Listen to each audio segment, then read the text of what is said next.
Oh, that's the wrong one.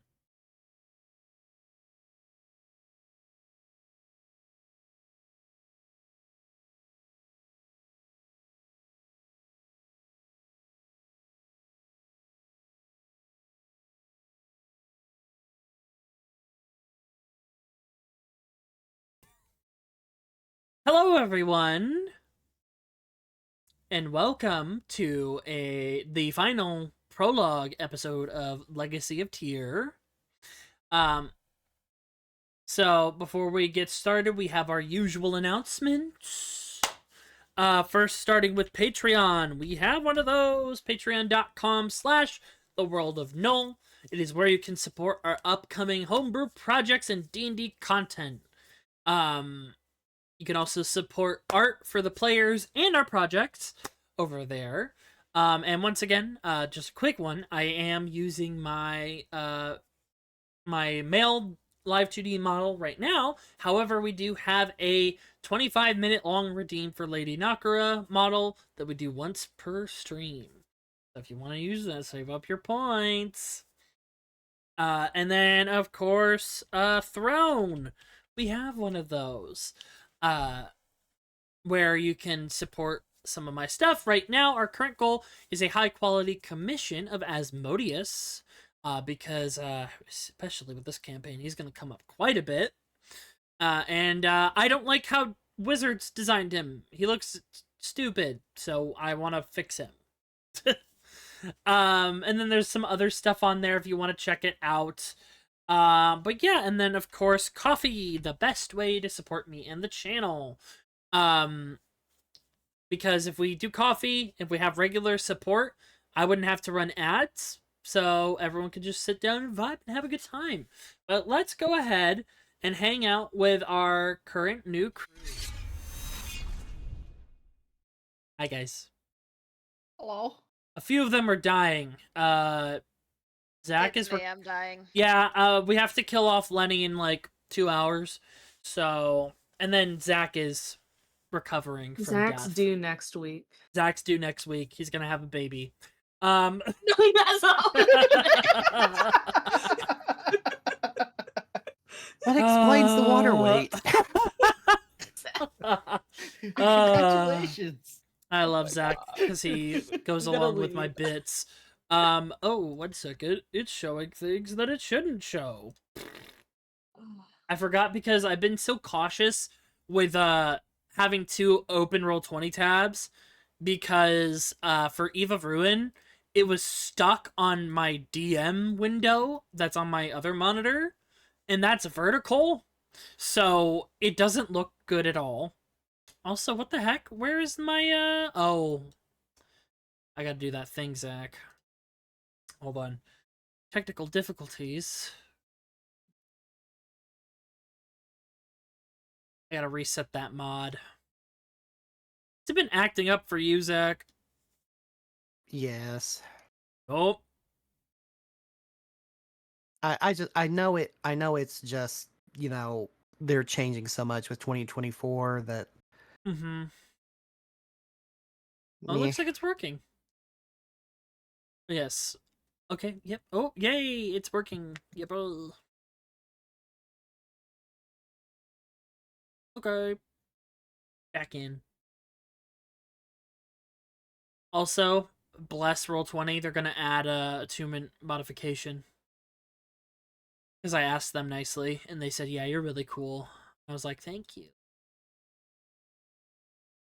There we go, it's fixed. Look at it, it's back. Refresh your sheets. I mean, refresh your pages. It has returned to us. But, last we left off in the prologue. About 10 years later for Ciel, Nyx, and Wixx, they have made their way to Amberpoint at the requests of a guild summon, which is related to some theory and nonsense that Ciel would like to nip in the bud. There they met with Dim, a paladin of Nora, and Nythett, a bard rogue of fashionable taste.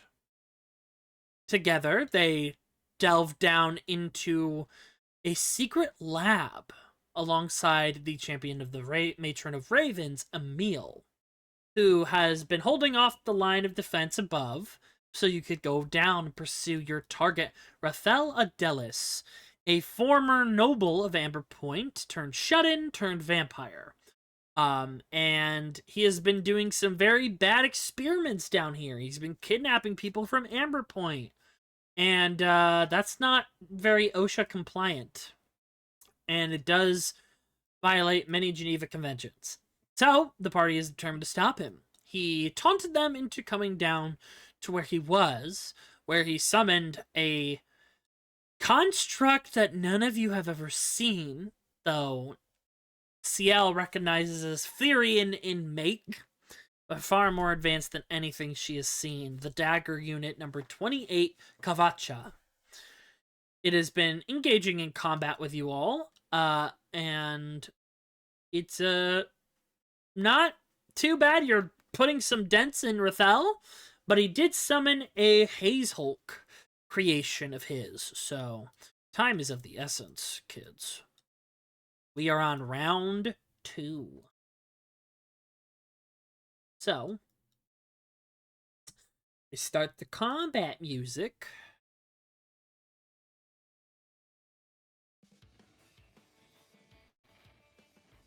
Oh, I gotta pause my Steam download.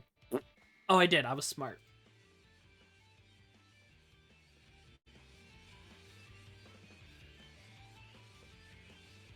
Second.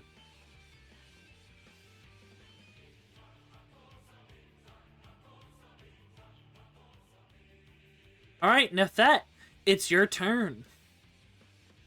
Oh, okay. Sorry, I was just reading something. You're good. And if you have any questions or want me to give you any suggestions, feel free to ask, because I know you're getting used to your new build. Yeah, quick question. You said something about me able to use my rapier and then use my shears. Mm-hmm. But Yeah. I thought that was a bonus action to do, not because then you talked about me doing a bonus. You have a weapon mastery for your daggers, called Nick. Basically, what that does, instead of what you normally would have to do, which is attack with your action and then make your offhand attack with your bonus action, you can instead attack with your daggers as part of your attack action. So you have a free bonus action let out. Okay. Yep. So basically you can only do that once per turn. Mm-hmm. Just, that's the balancing they did. But your rapier allows you to get advantage on your next hit if you hit with it, so then you could trigger sneak attack with your dagger attack. Okay, sorry. What do I do first to get that? Rapier. That sneak attack, I have to sneak. No. Sneak attack is applied if allies within 5 feet of you or allies are within 5 feet of the creature you're fighting. You have advantage on the attack, or if you're hidden. Okay. Or if you take steady aim for range.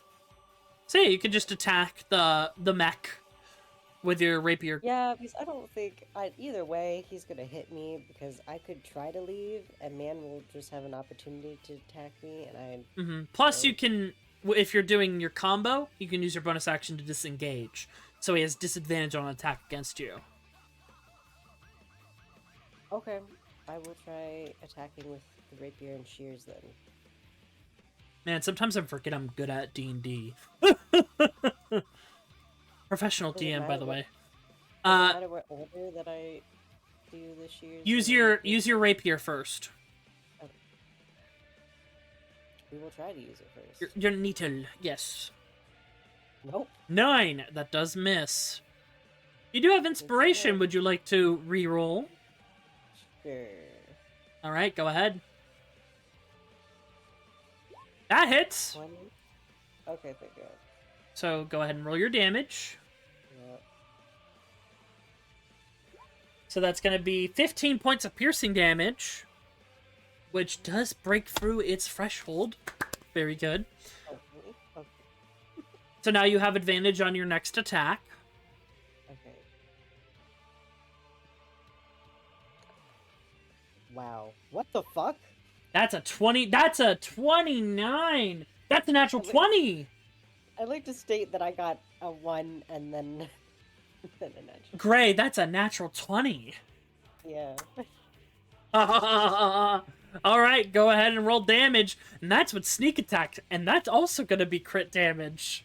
Oh, sneak attack? Right, okay. Yeah, it's going to be added onto the attack already, Gray. So just click it. Oh. Oh, no. And then go ahead and add your Chronergy Strike, which is 1d6.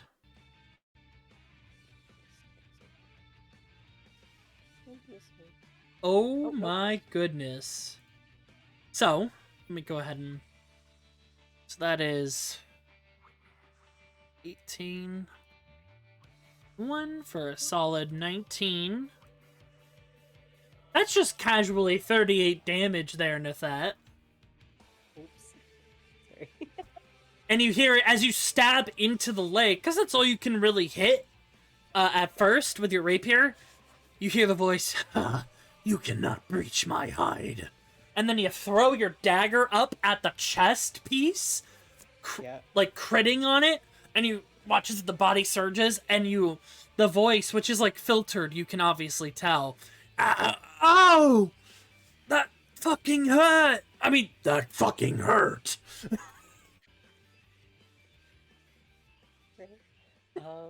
Bonus action disengage? Yes, bonus action disengage. Before she does that, she will say, "You know, hun, your original voice much more sexier than the auto-tuned one." And then we'll back up. Yep, so you disengage, so you kind of... And with your subclass, fun fact about it, as you disengage, you begin to, like, flicker and, like, phase almost. Like, as if jumping between time and space a little bit. Mm-hmm. Alright. Yeah. The Haze Hulk's turn.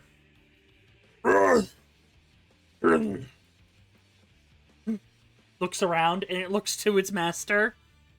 Kill the small one! It walks up to you, looks at you, dim, and it waves.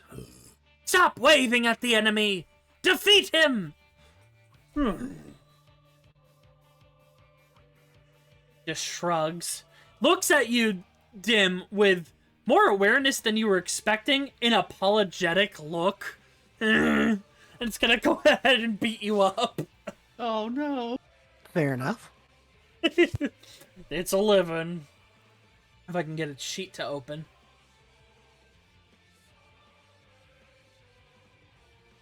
Hold on 1 second. Whew. Touch it up. Roll 20, would you like to do your job? Okay, let me... Oh, I know why. It totally... It totally put me on the player layer. That's why it wasn't working. I was like, wait, this should do something.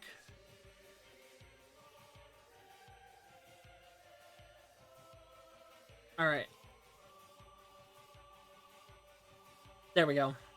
Yep, so he is going to go ahead and slam you with advantage because he's flanking with his master. Miss. Second one. That hits for 15 points of bludgeoning damage. And then he is going to hit you with his long tongue, made up of 5 different long tongues. Oh, that's upsetting. Can I use Restore Balance to negate the advantage on one of these, actually? Sure. I will say then it will be a straight... I'm going to roll it one more time then. Kind of like Silver Barb's rules. Because I already rolled it like with advantage. 14. That does miss. Ha.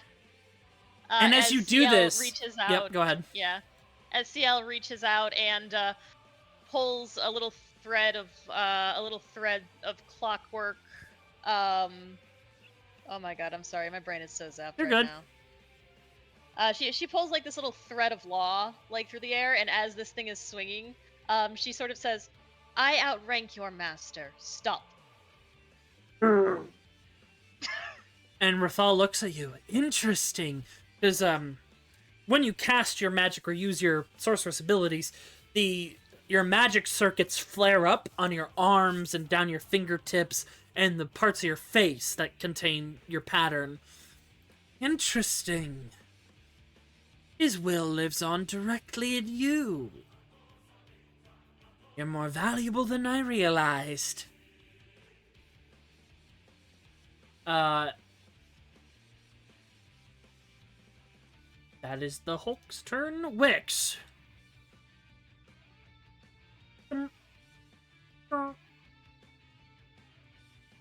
Stop that. It's going to attack.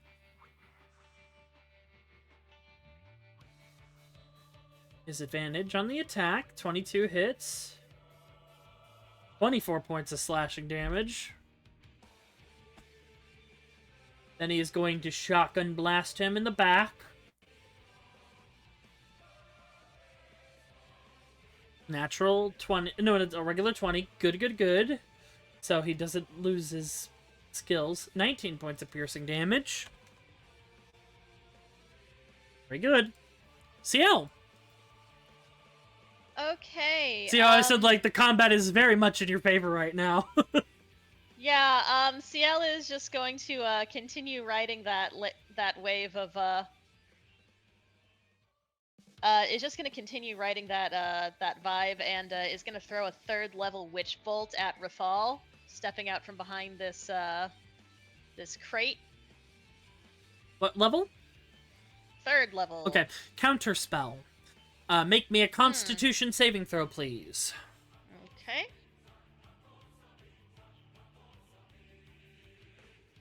This is the cool counter spell for me. Does 18 pass? 18 does pass. And Alright, as thank a reminder you. for new counter spell, it is on a successful save. Yeah, you attempt to interrupt a creature in the process of casting a spell. The creature makes a con save. On a failed save, the spell dissipates with no effect, and the action bonus action reaction used to cast it was wasted. However, you succeed, so the spell goes through. Yes. Also, that did give me a pause to remember that I have a cool feature called Innate Sorcery, which I would have liked to unleash before I attack, actually. Okay, for sure. Which gives me advantage on the attack. So. All right, just be. I'll give it the pass because we're in the new toy zone. Yes, thank you. And I know you're dying, so you're okay. Thank you. Okay, so 3rd level Witch Bolt. At advantage. Yep. Or at least cracked the con saves.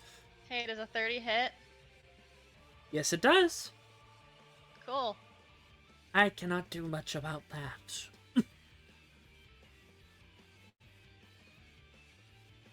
Alright, go ahead. Oh my god. For 41 points of damage. Yeah. As Ciel launches this forward, she's going to say, "Shut your mouth. You won't be reporting anything back." And he will definitely spend a legendary reaction to, That is correct. I do have this fun thing. He is going to reaction Sanguine Shield. So he'll reduce that damage by 15. Okay. And he used a legendary action to do that. Okay. I would like to then move a little bit. Mm-hmm. As I'm just gonna go ahead and Very sort of fair. take cover. What was that? No, I was saying very fair. He's very mad at you. You just hide behind it. I can see you, bitch! He's floating in the air, and he looks down at you. Is that any way to talk to your princess? And she is maintaining an electric connection between herself and him and ready to zap him. That's part of why he so- could see you, because he looks down, sees the tendril goes behind the crates, and he's floating, so he kind of leans over. Alrighty. That will be my turn. Sounds good. Nyx! How high is he flying in the air? He is about, from what I recall, he's 20 feet up. 20 feet, you say? Yep.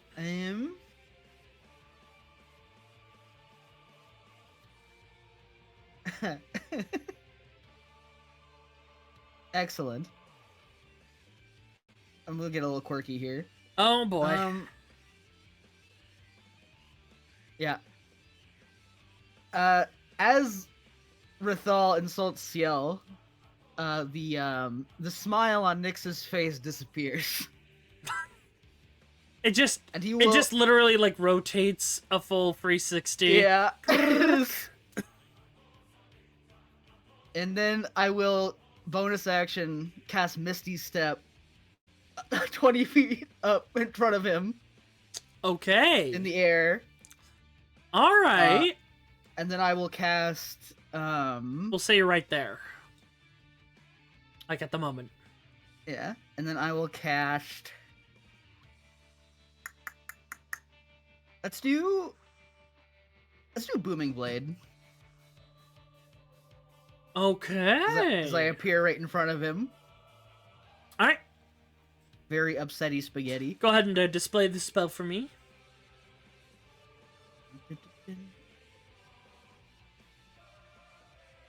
Is it display or cast? I forget. Display in VTT. And you do have advantage on attacks, is what Zach's saying. So it takes your action. Yep, and then extra 1d8 thunder damage. It's with the scythe. Yep. Extra 1d8 on the attack, and then Do I have if he advantage, you said? moves... Yes, you have an advantage because of Shining Smite. Oh god. Okay. Alright, then here's the damage from the scythe. Then go ahead and roll the 1d8. 8. 7 thunder. And then can I hasted action attack again with my scythe? Yeah. You've got a very small window before you're going to hit the ground. So That's you can fine. go ahead and get this in. You have for this one, I will say roll straight because you're falling. You would normally have Okay. disadvantage, but you have it's balanced out by the advantage that Dim gave you from Shining Smite, so just roll flat. 24 hits. All right. And as he begins to fall back down, he'll just shout up at Rithal. I will cut out your tongue. And you take 2d6 because it's only 10 feet, like 5 feet. So 2d6. You take 4 points of bludgeoning damage as you hit the ground. Honk! And you're not prone because you're too springy, I'll say. But Yeah, I will and say my you Shadow Hound technically doesn't end do like nothing. right here. And my Shadow Hound can only attack him, I think. That is correct. And Doesn't it can't reach him. it cannot reach him. He can reach the it's Haze just- Hulk. I think it can only attack him. Oh.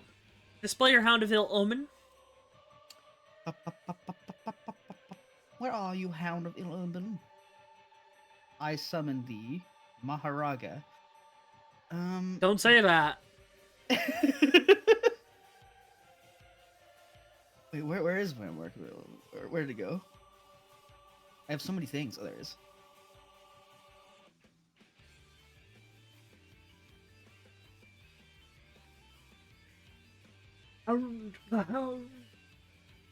Fetch me their souls. So yes, it is the... It can use its action, so it can attack, but yeah, he cannot attack Rithal Move because... towards it. Well, no, it says he can attack on his turn, but since Rithal is in the air, he cannot attack him, yeah. It uses action only to attack its target. Yeah. Yeah. So yeah, he'll probably land soon. Oh yeah, I'm sure. Is this flight concentration or is it just? Oh! Yep. Oh, that's a good point. He should have had to roll a con save against Ciel too. We can't go too... Oh yeah. We can't go too far back, mind you. So I'm just gonna go ahead and do it once for this past turn. He has advantage because he has some of the capability. Since I got my reaction back, I would like to restore balance and take away his advantage. Okay. Oof. Yeah, he falls to the ground shortly He's after coming attack. with me. As he's presumably about to save, and then Ciel says no. So he'll also take 2d6. 7 points of damage. How dare you, dog? Yeah. So Does advantage. that mean the Hound gets to eat He it? has pack tactics. He has advantage. Yeah. Oh boy. Woo! And then strength save or be knocked prone.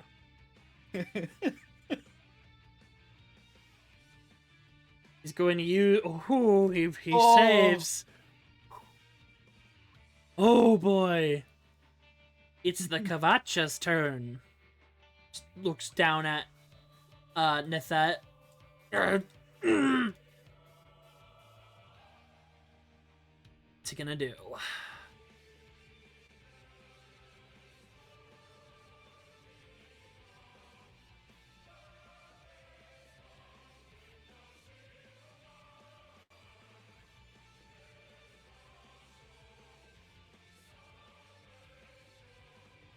Okay.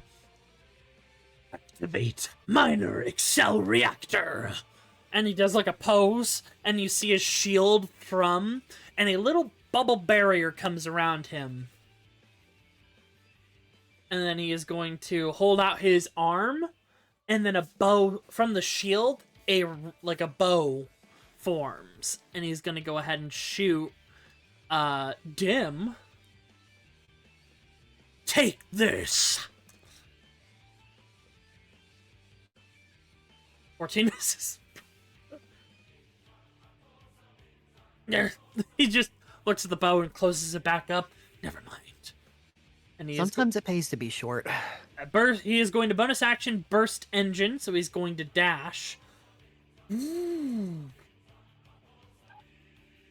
Like, you watch as these little hover wheels come out of his feet, and he goes like Code Geass style in there, Zach. Ooh.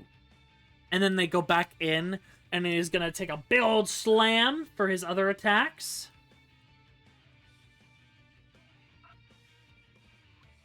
Blitz. It's going for you again, Zach. He misses. Then he's gonna go for Nyx.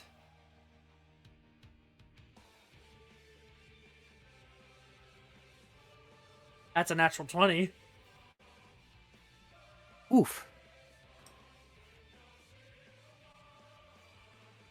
Speak now, or forever hold your peace. I don't think I have anything. So that's 28 points, and then 6 points of lightning. So you're like, ugh, when you're hit by this giant light sword. And then he's going to look behind him at you, Ciel, and he's going to go ahead and punch you with his fist. That's fair. It's a big fist. 24. Yeah, that'll hit. Alright. So 6 points of bludgeoning. Con save on the concentration. Alrighty. Not a hard one to beat, because it's a... Yeah, you beat it. He only hit you for 6 points of bludgeoning damage. You notice he's pulling his punches on you. And that is his turn. Dim. Okie dokie. Let's see here. You're in the fuck zone. Yep. For clarification, he has, like, said he's vampiric in nature, correct? Correct! He is undead. Okay. So I'm going to drop concentration on Shining Smite. And then Dim is going to wind up his hammer. Oh no. And at first it's a little confusing because he's not within range to hit Rithal. But as the hammer comes down, A beam of sunlight is going to shoot from it, and I'm going to cast Sunbeam, straight line right at Rithal. Oh! You don't have to. Reconsider. That is a DC 15 con save from the item. Ooh, counter spell with a legendary action to convert to a reaction. Okay. Con save. Okie dokie. You've got him very nervous. 20. Fuck. Okay, it goes through. So he needs to make a con save. It's advantage. Woo! Can I question? Yes. How about silvery barbs? Ooh. Am I allowed to use it against Yeah, him? you have a reaction. Okay, I'd like to use it against him. Okay. Okay, he still saves. Okay. He's still gonna take the full damage of 28 because he's a vampire. Sizzling. All right. And that beam of line is still going. This is a concentration spell for me, and I can refire it each turn. Zachary, this is a hate crime. Yeah, sorry about that. So that was my action. And then with my bonus action, I will...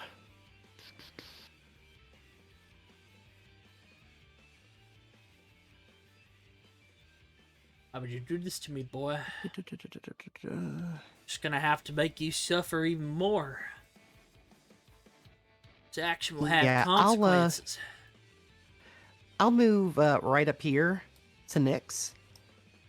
And then as a bonus action, lay on hands, and I will heal Nyx for 20 hit points. Oh, you motherfucker. Did I get critted while I was gone? You did. You got your booty whopped. How many hit That points? hurted. 20. 20. And that's my turn.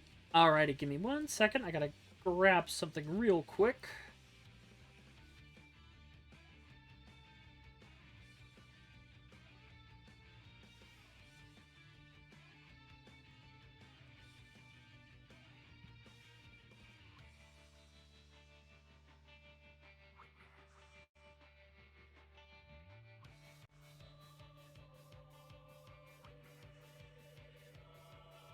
Da, da, da, da, da, da.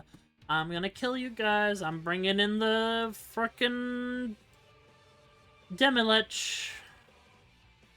No, that's okay. No, I feel like it needs to be done now because you A guys have counterspell. broken it my does not. heart. You've broken my Counterspell. heart. I'm just kidding. I don't have a Arms. I don't have a Demilich until episode 5. Write that down. Write that down.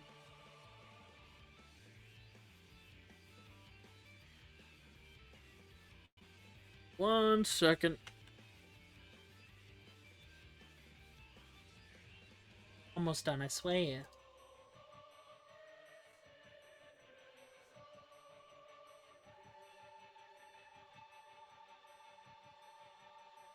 Okay. Resume. Rithal. You think you can make a mockery of me? He needs to make a save for that sunbeam, doesn't he? Yes, I'm afraid he does. Oh. Let's let me roll that real quick.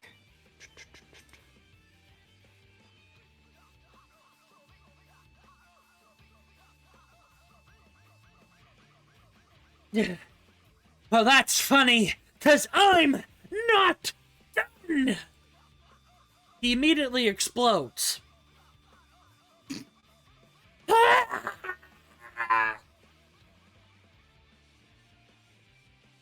And he poofs into a little cloud of mist.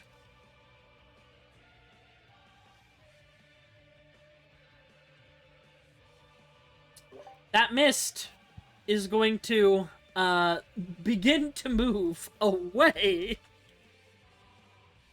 Wasn't that radiant damage though? We got a thing for this, don't worry. Okay. It begins to get out of the sunbeam, and it leaves. Goes into the vents. And for just in cases, for Ciel, your Witch Bolt tether was connected to him, but the moment he lost physical form, disconnects. That's fair. Yep. And you just hear, You don't know what you're dealing with. You don't know who this place belongs to. Don't worry. He'll wake up soon. And when he does, he's gonna take this whole town for himself. Going! Finish them off! Nythett, it's your turn. Yeah. Question. Yes. Is the Mecha Man, is he hovering, flying? No. What's he doing? He's standing. Damn it. Okay. I'll show the unit again real quick, so you have an idea of what it looks like. He's got flat little feeties, but he can get out those wheels to dash. He's got a cool cloak, cool sword, Yeah, cool yeah, voice. Okay. Yeah. Yeah. Okay. Thank you. Okay. And he put a barrier around himself, right? He did. You can make... well, actually, never mind. You cannot on this construct, because this is something none of you have ever seen. I was going to say you can make a check, but you can't because it's new. Okay. I'm gonna try something. Okay, go ahead. Can I try to use command on him? You may attempt to do so. Okay, great. I need him to make a wisdom save.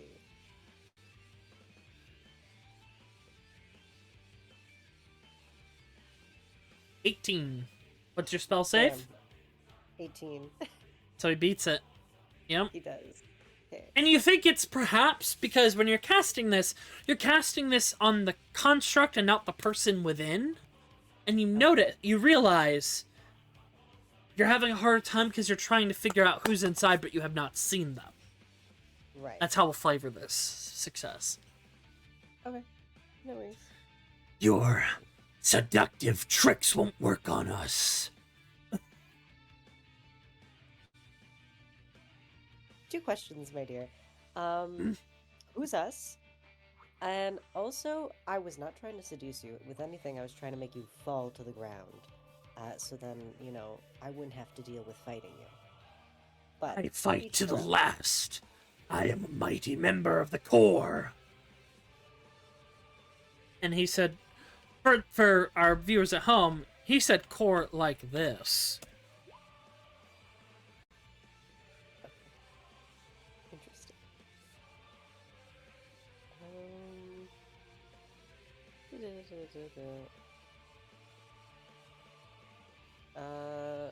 What to use? Bonus action wise, I don't know. Oh, I guess I could just use my Bardic Inspiration, right? To give someone something? You could, yeah, you could give a Bardic Inspiration. Okay. Who's next in combat? Wixx? Alright, I'll give it Wixx. Okay, you give a D8 to Wixx. Or no, is it a, what's your Bardic die? Is it a D6? No, 1d8. Oh, it's a D8, yeah, right. I forgot, your Rogue is lower. Okay. Thank you. The Haze Hulk. We're gonna roll something here, because,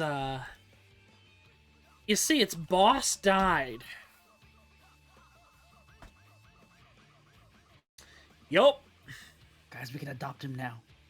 You watch as it takes a step forward to attack them.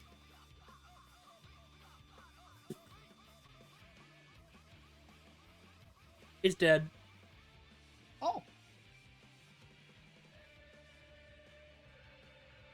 It's like the contingency in Jurassic Park.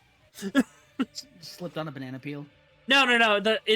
You know how like they were like, oh, we could kill all the dinosaurs with this specific thing. It has that. It has nanomachines that can instantly kill it if it's created. Yup. If it's Damn it, you beat me to it. if its creator is dead. So, also, does the hound persist if the attacker is gone? I mean, let me read it. I assume not. I'm gonna well, while you do that, Wixx is going to attack the Kavacha.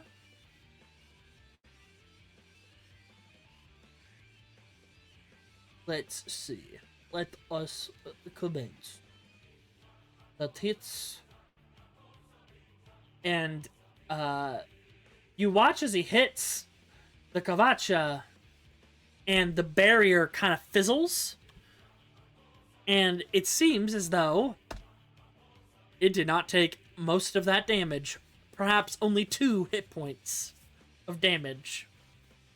Oh. Let's see how long is this? But it lasts for 5 minutes. 5 minutes? Until it reduces 0 hit points, but it doesn't do anything because it can only attack its target. Okay, we'll say he just fizzles into shadow. And Yeah.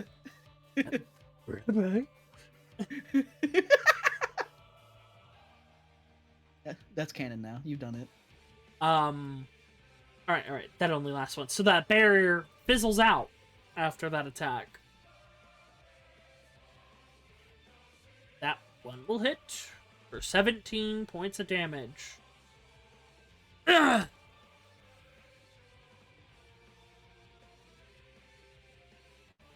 Ciel! Hey, I don't want to be in melee with this thing. Oh, so yeah. I'm gonna take the disengage action. Okay. Gonna go over here. Mm-hmm. And then I'm gonna quicken spell as a bonus action. Yeah. And I am going to throw another 3rd level witch bolt. Ow. Right, you have advantage. Trying to overload whatever this thing is. Okay.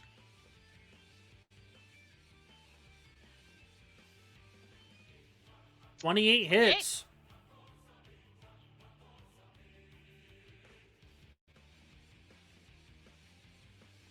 It didn't put the damage on there. Mm-mm. Oh, there it goes. Second, I gotta pop this sucker out because I forgot it does not show what I need.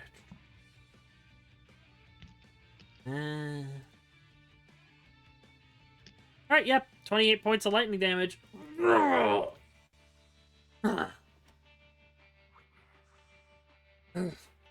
You cannot easily disrupt us.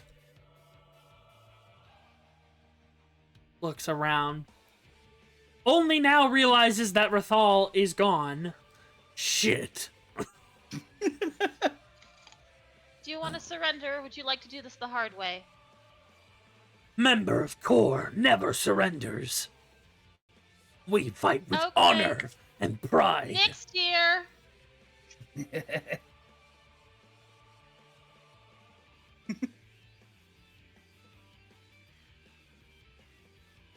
Well, you know, he had his chance. Yeah. He really did. You're not flanking. It's too big. I will just say. Oh, I know. I just forgot Okay. I had reach. No, you're good. I was just putting it out there just in case anyone was gonna try and flank him. I mean, second verse same as the first. Gonna booming blade. Okay. 24 hits. 18 slashing, and then go ahead and roll your lightning. Ooh. Ugh. Hasted scythe.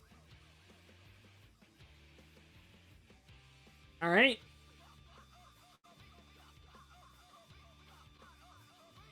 Good. All right. Going to Minor Excel Reactor again. And then...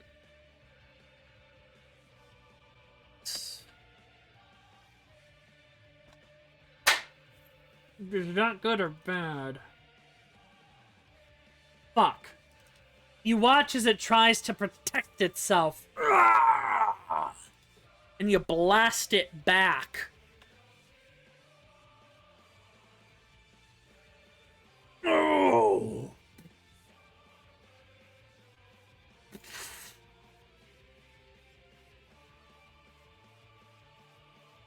He hasn't fallen on me, right? I'm okay. No. You're fine. No squish. Okay. You can hop out of the way because you were very nimble. Yeah, great. And you watch as the chest piece extends out. Ah! Ugh. And you watch as a figure removes his arms from, like, you see this cockpit is not a cockpit. Instead, some kind of, like, muscle-like tissue of, like, fiber wire. And the figure removes their arms from it and their legs from it. And then they come out. Ugh.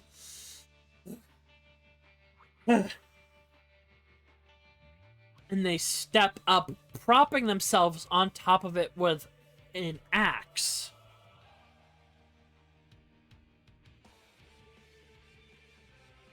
As you see,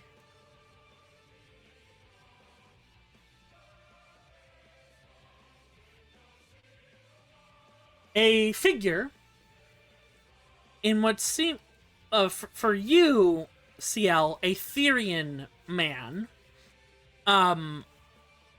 Tanned skin, white hair that kind of ends in green tips, a cloak over his shoulders with some fur on it, and then armor that is unique.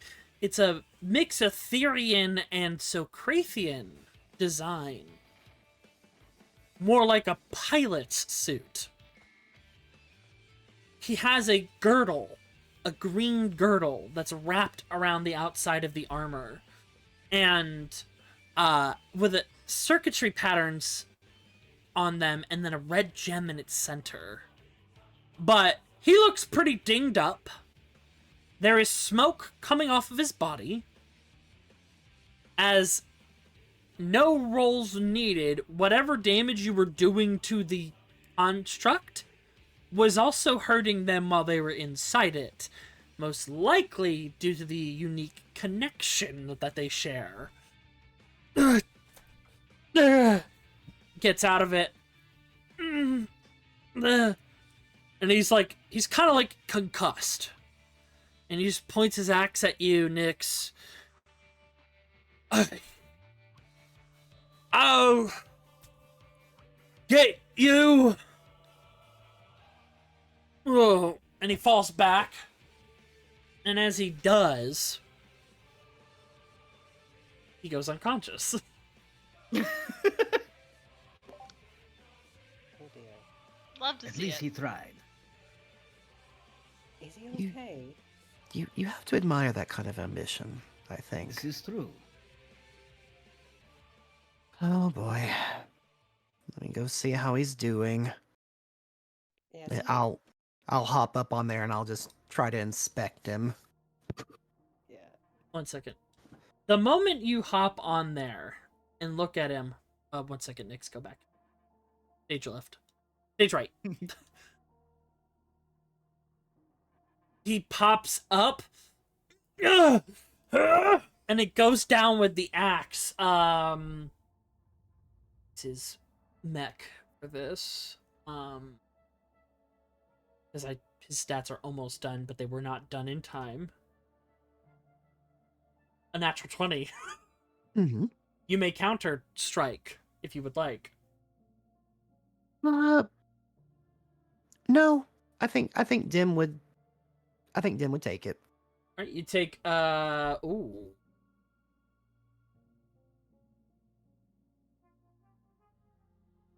So you take 32 points of slashing damage. He's not the kind of man that would hit another man while he's down. Oh, get away from me. You're injured. You're surrounded. And your weapon seems to be non-functional. Let's talk this out peacefully. There's no need for this to get any messier than it already is. Fortunately for you, I failed my task here. So I need to go. And he points Oh, at you all. I know all Oh, your you aren't going faces. I'd like to see you try. He looks at you. When they find out what you're capable of now, they're gonna come here. They're gonna take you. And all your friends. I'm gonna shoot him. Okay, Can I try attacking? Sorcerer's Burst. Let's go. sure. Roll with advantage. My innate magic is still active. That is so- correct. That hits. Yeah, 30. Let's do. So it's gonna be lightning, but Yeah. I'm gonna roll acid because roll 20 is Mhm. broken. 12. Okay. Yep. You shoot him right in the chest. Not bad. Not the weirdest way I've died. But I don't die easy. See you soon, princess. And you look as the belt around his waist, the girdle, all the yellow circuits glow, and his body just kind of digitizes away, like it kind of disintegrates into digital, like ones and zeros. Same with the mech. Oh.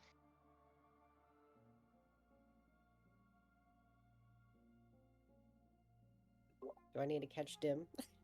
Yeah, Dim, you fall Please. off. Can I catch Dim? Yeah, go ahead and make me a dexterity saving throw. Me? Yes, with advantage because you have extending arms. Yeah. Don't worry, Dim. I will catch you. You don't I grab was it. trying to catch him too, so like, Okay, go ahead and make me a dexterity saving throw. Wait, can I inspiration? No. No! Comedy. 17, you catch him. Oh, thank you. Of course. Thank you, sweetie. Nythett. Yes. Are you okay? Oh, I'm fine. Just a little, I look down at the carving that the guy left me. Oh Like, yeah, he dug that into your shoulder. "Ugh, that was Yeah, he fucking unpleasant." hit you hard. I don't know why you just took it. He's not good. Dim's not the kind of man that would hit another man while he's down. There's just no honor in that. Well, There. well- You did good. well, while Nythetta's crate has him bridal style in her arms, she is going to heal him with cure wounds. Mm-hmm. Thank you. Of course, anytime, sweetie. I was also gonna offer healing hands. God damn, I gotta grab these from a different second. I think I have. Yeah, go ahead and roll your healing. Zach, you should be able to control your token for healing. Yeah. Go ahead and do that. You're one of the few I trust with this power. You have a lot of healing. Yeah, pretty good. The only thing I can heal is a bad mood. That's I don't think You, my healing hands has an option for me to actually roll it here, so I'm just gonna roll it in roll 20. it should let you roll it. There should be a thing for it in your actions. I don't think it does have it in my actions. Double check it. Oh, there Usually, it is. yeah. I was gonna say, I was like, huh? It usually has it. Yeah, 9 healing. ooh, 9 damage. Healing. Yeah, Healing. Well, it kills him. you kill him. He's dead. Ah, Ciel, I you was working betrayed with the me. Thyrians this whole time. No, No, yeah, Ciel will go ahead and heal you kind of quietly, and she's just sort of like wordlessly pacing after that. 1 second, I'm trying to find what I need. That was Where the fuck is this? unexpected. What even? I know technology has come a long way. I Yeah, know. that ain't normal. I know Newman has made great strides, but that's a bit much. This is more than I remember them having to.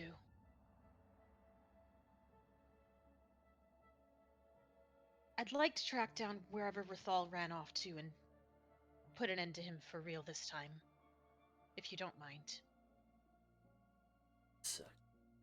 Oh, most certainly. I mean, we've all seen the vile things he has done in this lab. He needs to be brought to some form of justice.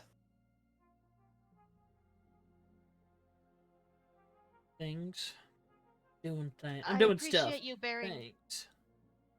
I appreciate you bearing with me during that.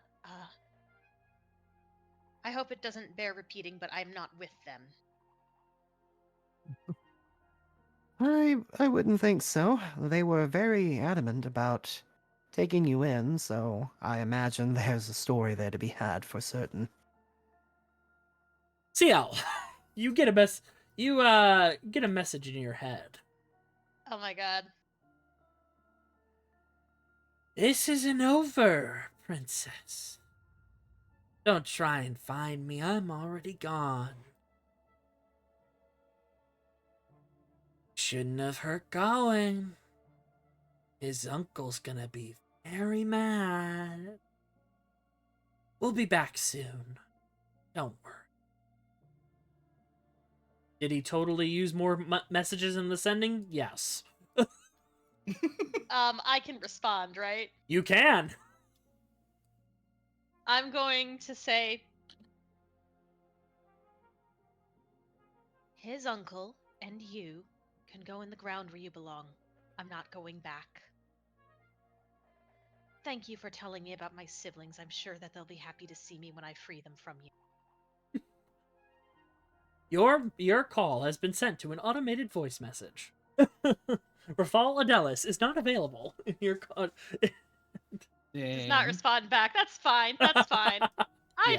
just say it in the most I am going to enjoy killing you voice that I can. That's very fair.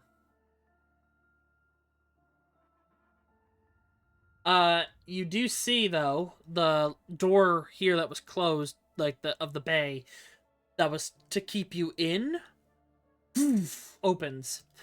And you see a bunch of Watcher Knights, coming in with their Starshot rifles and pointing them around. Easy there. It's just them. You see walking past them, Mayor Voss. And then behind him, Hi, Bob. Emil. I'm glad to see that you weren't hurt. What happened? Well, we met a twink who used to be an old man, and now he's a vampire. So Emil was And- saying. We beat him, but he managed to turn into mist and escape somewhere. He just sent me a message. Vampires do that, that's true. As for this facility, fortunately, what has gone on here is horrible. Emil was able to overpower the guards and called us shortly after you all entered this space, so we were able to clean up. The experiments victims, most of them we have put to rest. Though there was one chamber that had some kind of thing in it, and as we approached it to deal with it, it was teleported away. Had one eye, and it was made of like wood and flesh and weird necromantic energies. Oh yeah, he was bragging about that one. Ooh, that's not good. Yeah. But we will take it from here. My soldiers will occupy this area. We'll scan it for any evidence and data that was left behind, and we'll point guard. We did not know this was beneath the town. But Therian labs tend to be all over the place. In particular, based on the geography and my connection to the stone, we're in the water. And as you know, Amberpoint is in like a massive lake. It's a town on top of a massive lake. So that's ominous. Water is deeper than I thought.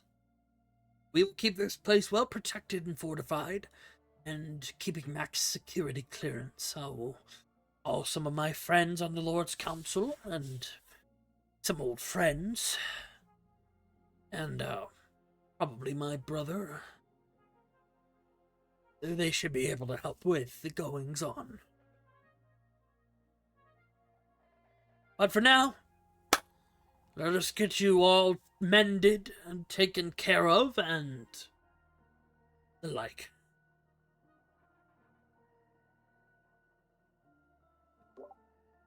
Perfect, thank you. Oh, so Dim, do you want me to set you down now? She's still kidding. Oh, yes, that would be nice. yes. Oh. Sorry. No, it's fine. That was rude of me. I would have carried you all the way if you really wanted. Would you like that? You know, it is nice being tall for once. Half your cousins are wall gnomes, so We don't talk about them. yeah, we don't talk Look, about we don't talk about your Uncle Look, Bruno. their cookies are fantastic. Their Don't pies get me are wrong. amazing, but they keep stealing the pies are family great. spatulas. Mm-hmm. Oh, what I know. But let's change the music. Battered, beaten, and bruised. Make your way. Yeah, you're in mage armor, so it's 17. You make your way back to the Collective Adventurers Guild.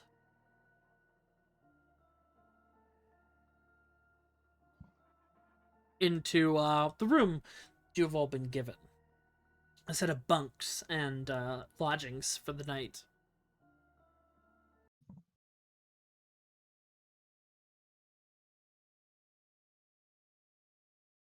And no conversation. I'm just tuning us into the next part. You have a lot to think about, but you work really well as a team. But of course, Ciel, you are worried about the threats that this Gawain, Rithal, that they dropped on you. But hopefully, nothing will come of it. You are as well protected as you can be.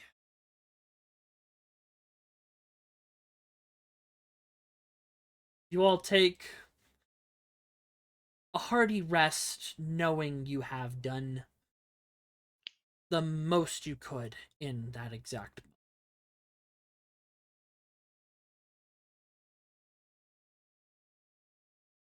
Meanwhile,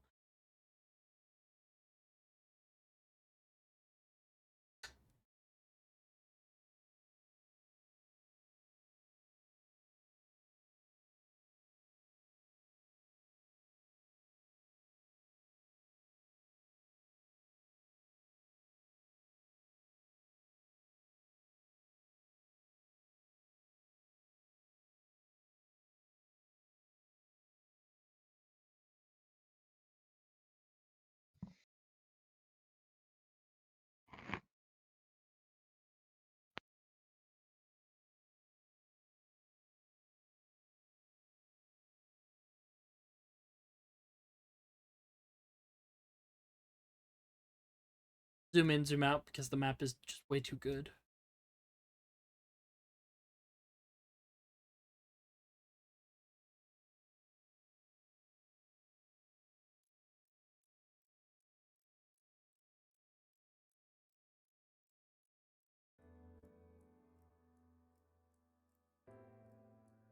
In the middle of the winter night, a walk After the day's events, Voss stands in the courtyard of his home and looks at the statue. The statue of himself, gifted to him for his good deeds and his accomplishments. Putting a hand on the base of it, he just smiles. Those were certainly the times. You don't have to hide, you know.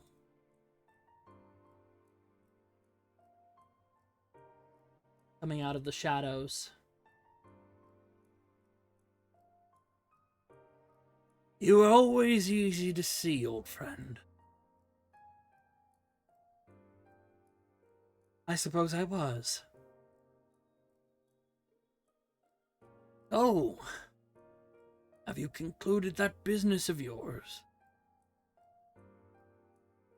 Emil, expressionless, just looks at him. Unfortunately, you know why I'm here. I had a feeling the moment I saw you. First time after all these years. Indeed, friend.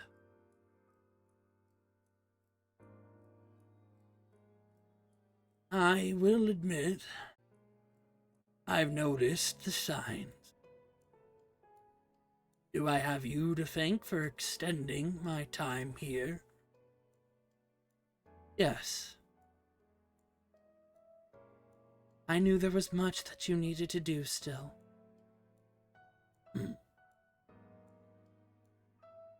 Are you afraid? No. I've lived a good life. I've lived it with purpose and glory.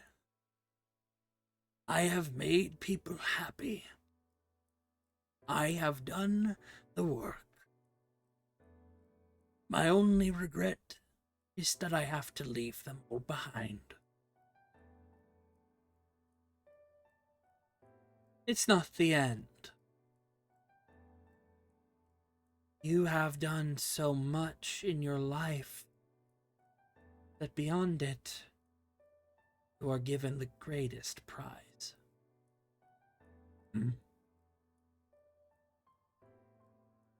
They will need to mourn. I imagine I will as well. Indeed. I am just glad that I was given this chance. Give you the most delightful. I'm glad it's you.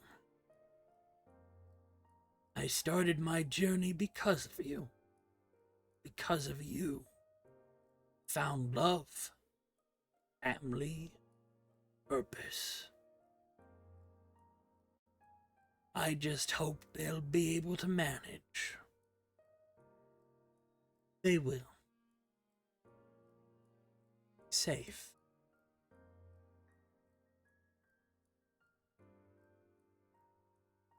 Are you ready to go on one last adventure, old friend? Emil holds his hand out. Boss takes it with the remaining strength. For you? Always, old friend.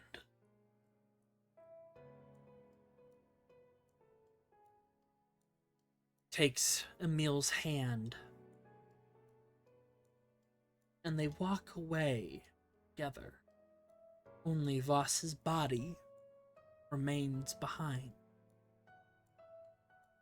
The two disappear in a mixture of light from the heavens and raven feathers. As in the dawn, outside his home, in the courtyard of his estate, Mayor Voss Brightburn, at the old age of 87, is found dead with a smile on his face.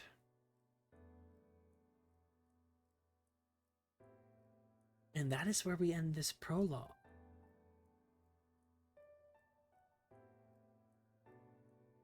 Sorry, Zach!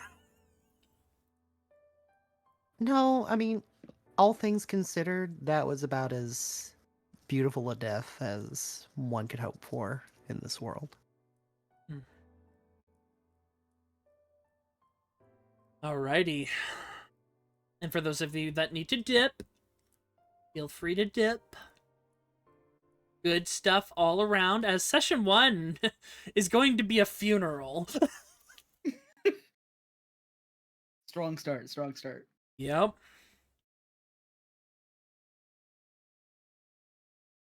And now, for a different story.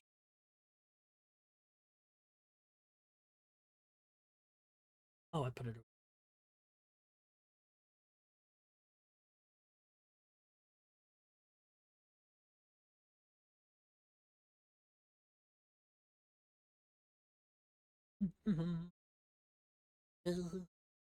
Let me get that music.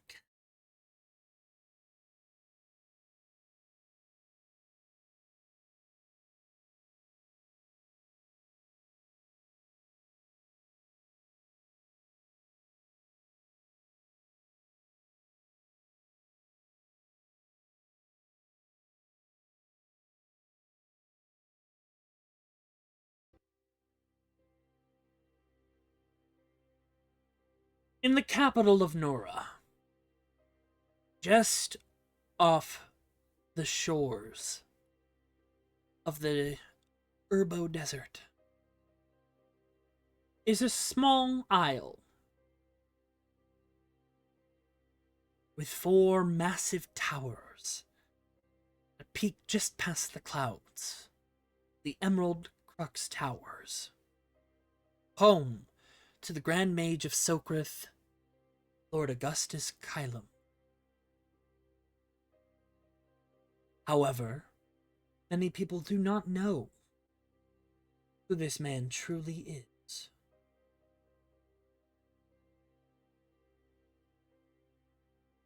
For he is not human. For he died several years ago. Slain in a bid for power. And a plan gone afoul.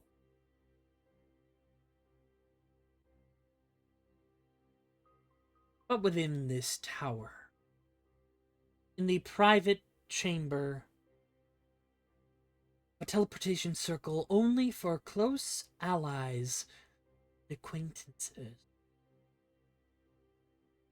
2 figures approach, having landed a successful teleport.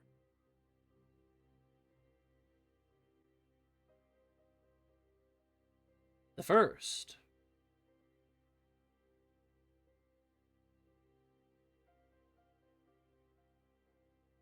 a familiar face. But Koi, for the uninitiated, would you like to describe Seiya? Oh God. Aside from being a hot mess. The hottest mess in your area.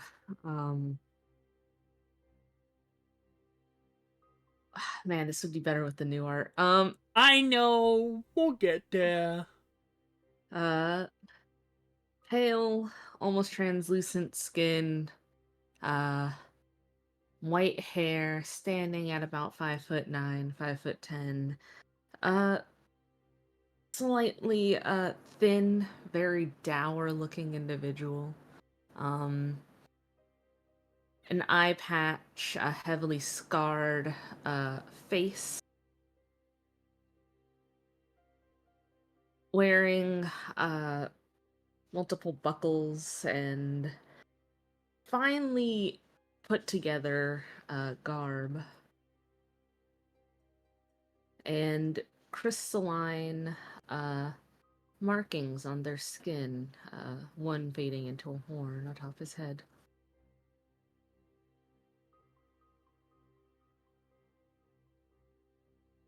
I don't know what else to describe. You're good. 1 second.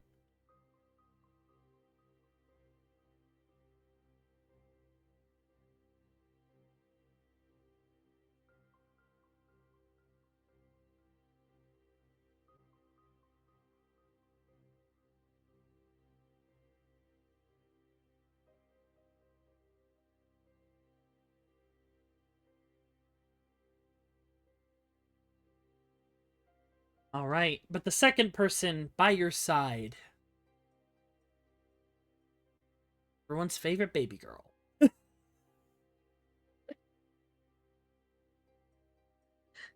a newfound ally. A newfound ally. Oh god. A newfound ally in your travels.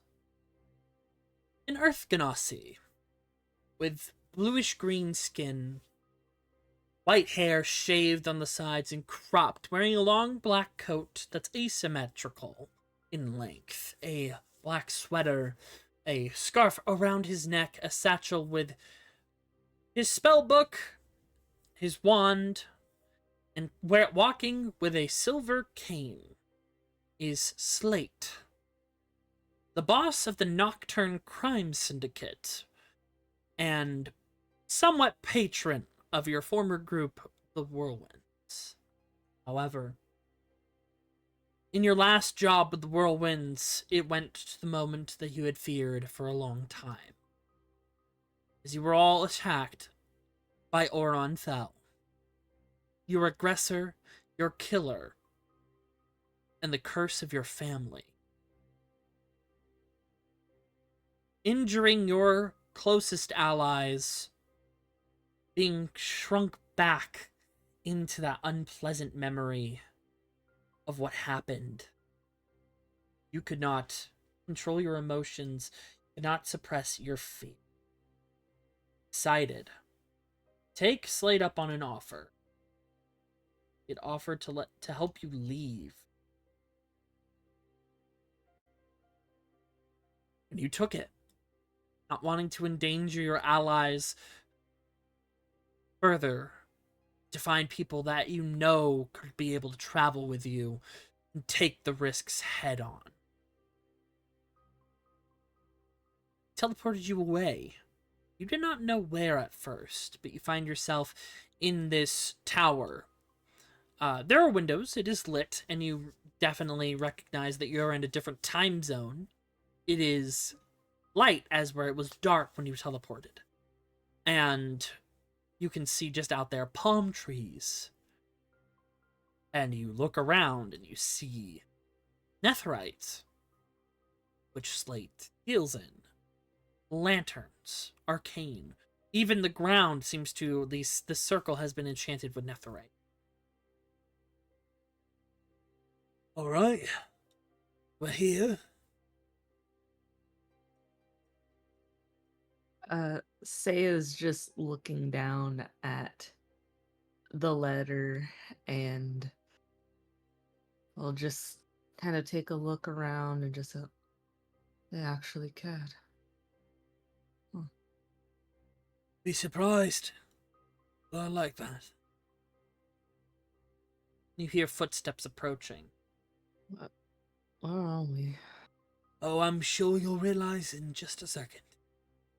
The door opens and two figures come in. Very familiar figures to you.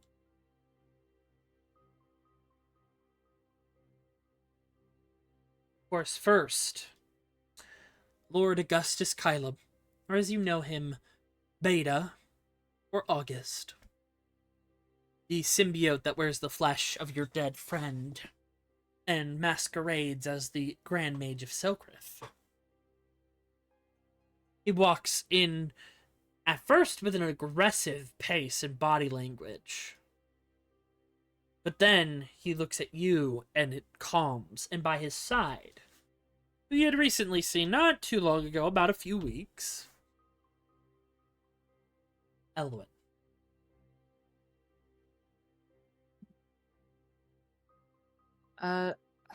He looks to you, then to Slate.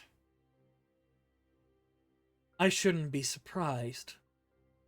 But for once, I find that I am.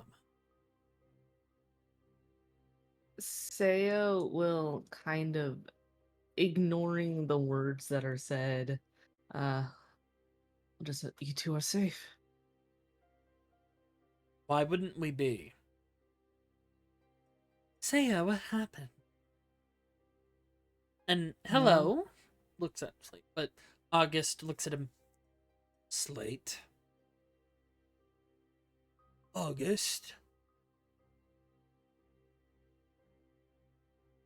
Uh, well, Elowen, I know you know. Seiya will touch the gem on his neck. Surprisingly, no. I lost your connection for but a few minutes. The domain. He came back again. Ah, I see. And I was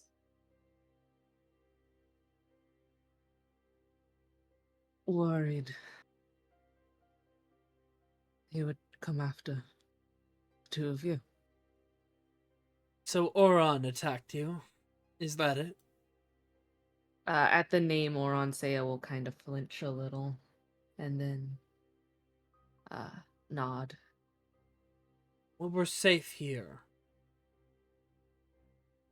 Unless you have my circles, my permission, no one can infiltrate my towers.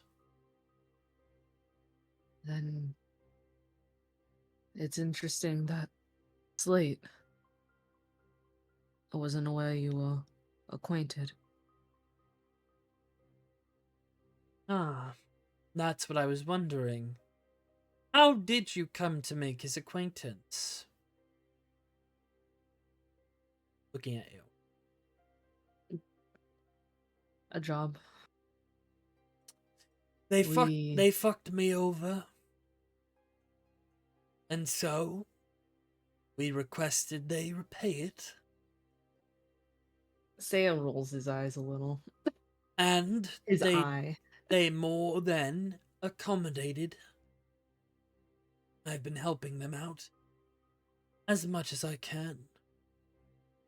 To He the made us detriment. breakfast. I did do that, yes. Well, Slate and I are business partners. Who do you think funded his operation? Or why do you think he hasn't been caught? And here I was thinking I was gonna introduce the two of you. Unfortunately, no. I'm aware of your connections, and I already knew you knew him. I just wasn't sure if you knew about... He points his cane at August. The passenger.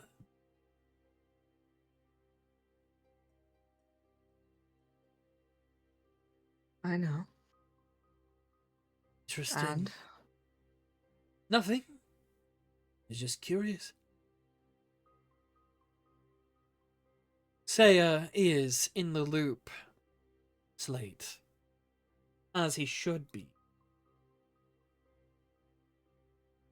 Why did you come? Oh wait, never mind, you already answered that. I love that you caught yourself. But, welcome to the Emerald Crux Towers. This is my home, and these are my towers. And Elowen looks around. Where's Locks? Ah. Right. I fell during the battle. And Locks defended him. Died for it.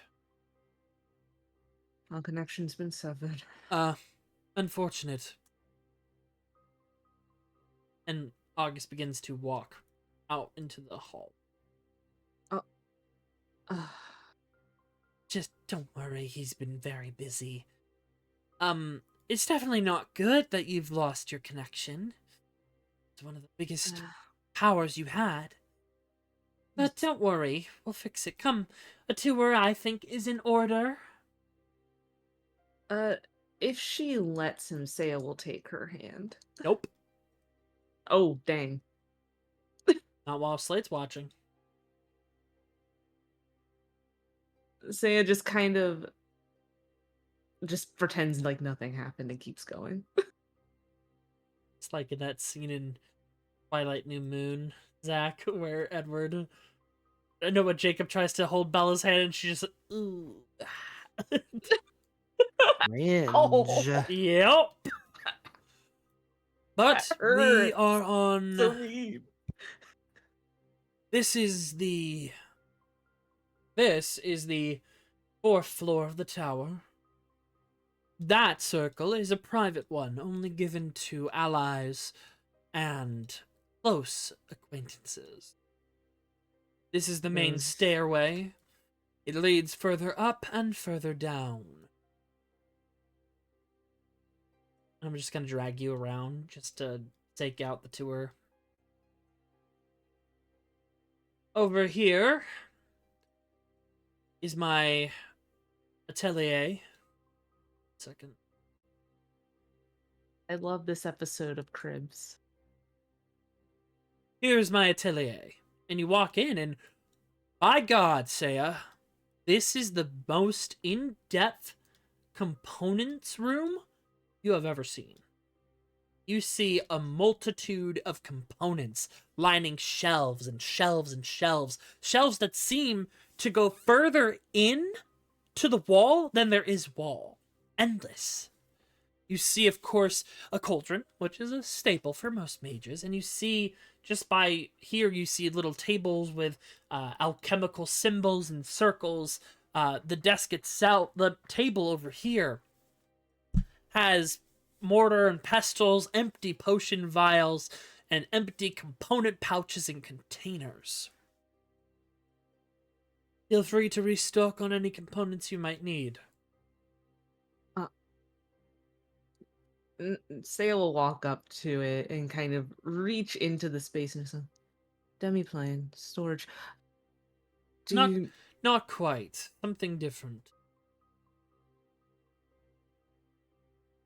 Is it self-organizing? Yes, it is. It responds to request. Ah. Fascinating. Indeed. This is where I make my potions for healing, for magical purposes or otherwise, and restock on components. Seiya will give it a shot and will say, a tear-filled gem.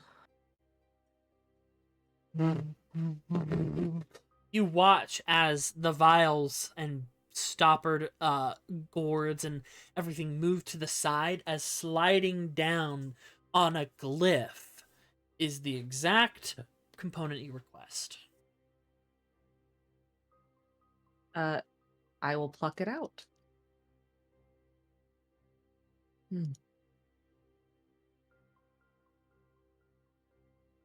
I suppose policing magic has its benefits.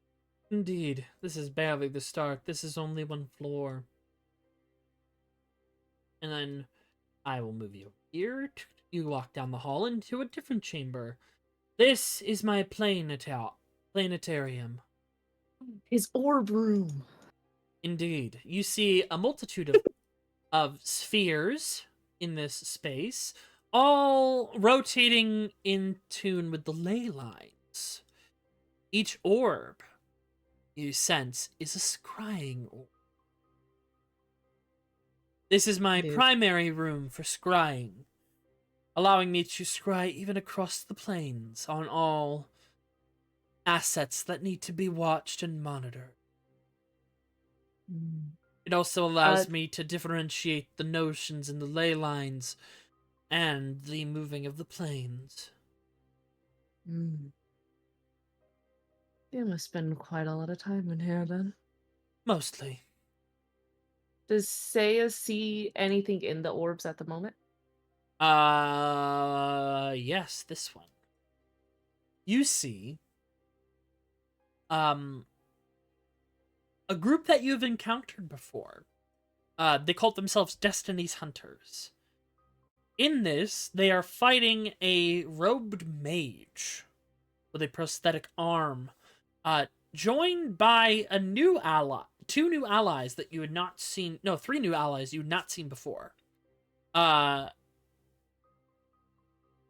Shadarkai woman with a gunblade with a few blades at her disposal.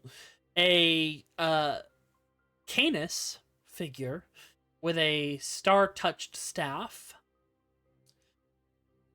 A gnome of tan skin, short cut hair, and then a Ergonasi in plated armor wielding a glaive, and then Rasgoyle is a rat. You must get a lot of amusement out of this room.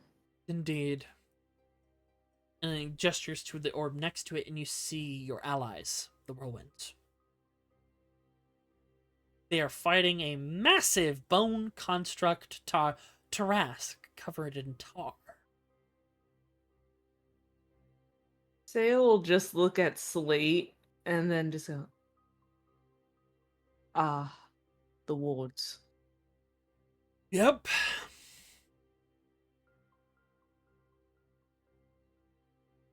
They let the wards down. That's what happened. I will contact my people to get them back up. As you should. Helmet arm is a very valuable asset. Why did you turn it off? Because I was asked. You're gonna keep it up under the nose? Yup. Then backpedaling a little bit. This is the first floor of the archive. With books pilfered from the monastery of Acheron and beyond. And my private collection. You see a game of Go. It's a day-in game. Halfway finished. Upstairs is the more... Looks at Elwyn. Oh. I was winning. Not surprising. And then you see there are some books chained up. What are those books? You don't know. They are obscured by the glass and the chains binding them. One of those I might give to you if you earn it. We'll see what you do today. So we have your mistakes to remedy. What mistakes did I make? You let your contracted creature die, thus negating your contract. Lox is free, back to his returned plane. That is not acceptable. Phazarian is a very powerful creature. You will need to reinstate your contract with him.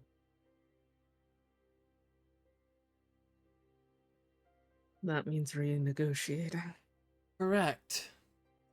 You have done quite a bit to anger him in your past. So, now, he's able to fully rebel against you with his full power. You can understand why that's not ideal. Do you remember of his history beyond the plains? Do I? Just what you saw in that vision. That he was summoned by a cleric in a dungeon. He killed the cleric and her whole party. And then he was ruling a dungeon floor. And then he was summoned by Thyr. I don't recall much, but if it's anything of what I have to go by, I may struggle. Indeed. I disappeared. But thankfully, yeah, you're moving. You're walking and talking. But thankfully, you have a useful ally. Looks at Slate. Not fair, you should help. Why should I? Because he's your investment? If he died in there, you wouldn't have your powerful mage. And you'd lose me as well. Perhaps. For now, let's continue and focus on the tour. This here is the meeting hall. This is where I meet with members of the Mages Association. We have private discussions, plannings, and how to deal with certain individuals. This is also where I meet with other interested parties. He's showing off his wizard tower. Honestly, this definitely sounds like a look how cool I am. I'm so cool, like me. And this is mine and Slate's business relationship come to fruition. And you walk in and you see a fuck ton of Nephirite. Are we getting Breaking Bad in here? No. It's not a drug, it's a magic component. I know it's a magic component, but Slate just walks by it. Slate provides me a sufficient amount of Nephirite. This does not go anywhere but in the hands of those I choose. very And those that can buy it from Nocturne's hidden fences. Smirks. Is why I've let Slate continue on playing gangster where he should continue to stay the mayor. Enough of that. It's work. has been quite useful. I saved your asset's life. Keep in mind, they were assaulted by a Kracian executioner construct. Playing with your chronology again. No, you shouldn't do that. I do as I please. And you're only my boss when it comes to Nephirite, not how I exist. Understood. You see Slate?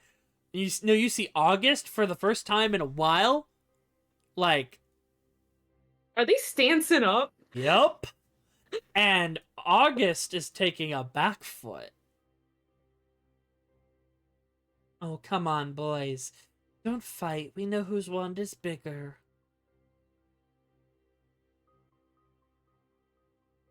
And they both say at the same time, it's mine.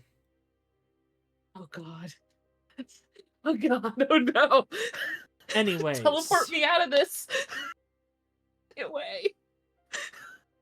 This is a lesson room. I teach individuals that I deem worthy, specific spells or otherwise. Sometimes we use it for a group scrying, where more than one mage is required to watch upon powerful foes who would otherwise ignore a scrying. So who do you normally deem worthy? Picks from the academy. Diamonds in the rough that I find out in the world. Individuals that father says I need to take. So individuals Aleph deems worthy. No. I have autonomy. Do not mistake that. Walk into here and you see an absolutely messy research room. You see to your immediate right, there is a larger mirror of infinite transpondence. This is my research room. It is ridiculously messy. Very cluttered. You see some orbs, some books. You see a couple of wands and a staff. Scrolls undone, scrolls that are sealed, spectacles lying strewn about, very messy. They haven't been cleaned. My computer cut out. I did not hear anything from UC. No, you see it's a research room. It's very messy. Mhm, There are multitude of arcane materials such as orbs, wands, staffs. The table here is cluttered in books, More orbs. scrolls, a pair of glasses that is strewn to the side and very messy. There's a mirror of infinite transpondence here, far larger than you're used to, and a very messy desk. Is the cohesion to the chaos? Yes. Insight. Sure.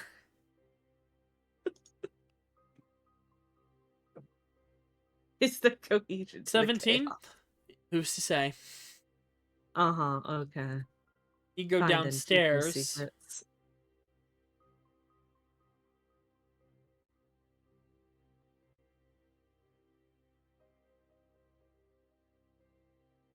And this is the ground floor.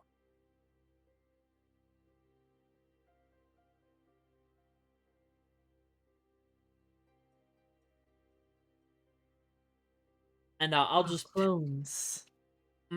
Oh.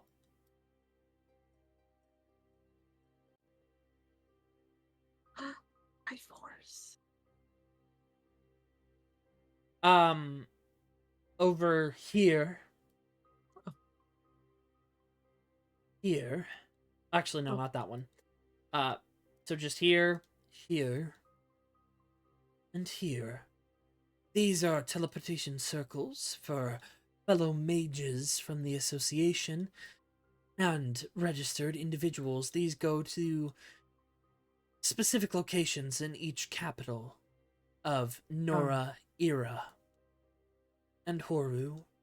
And over here, he points to the one I accidentally moved you to early.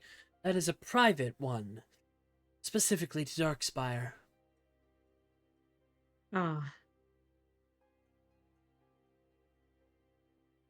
You walk out into the courtyard, and it is lush. It is humid, because you're in the west.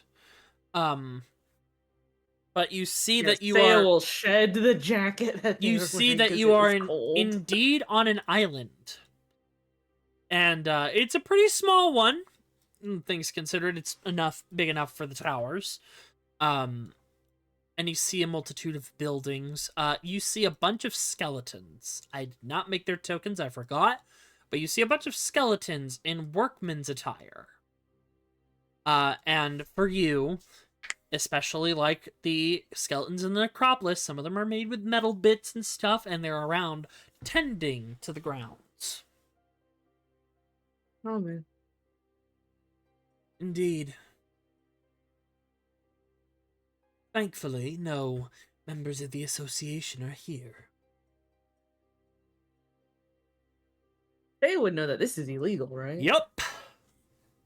Let's just say they are all individuals who crossed me and paid the price. But they're paying off their debts. Slowly. And he brings you in here. In here is one of my private meeting rooms where I'll take on discussions with political parties about cases they would wish for me to investigate. Hmm.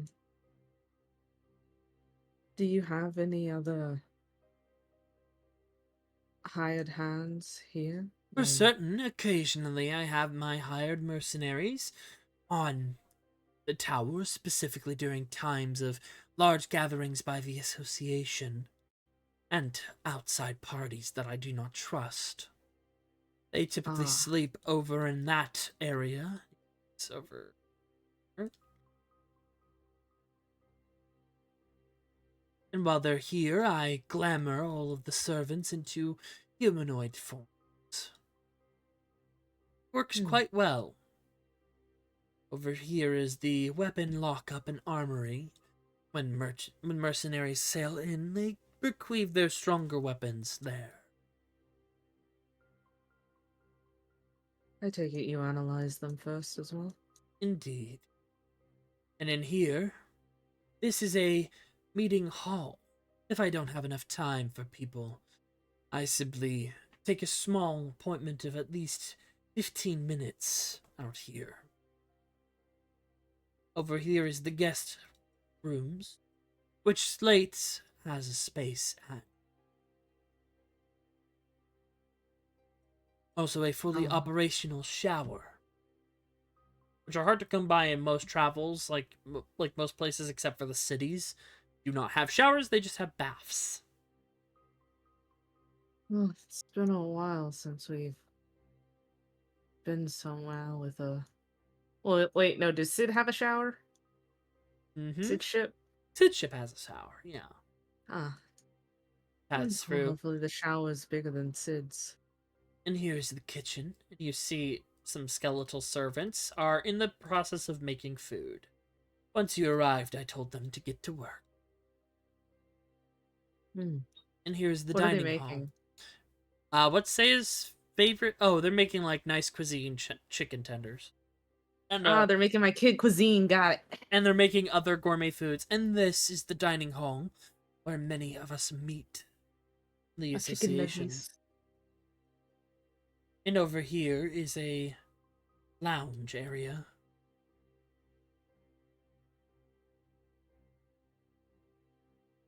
And then he snaps his finger, and you feel a sense of vertigo as you move upwards. Because he didn't go to the top floor when he should have.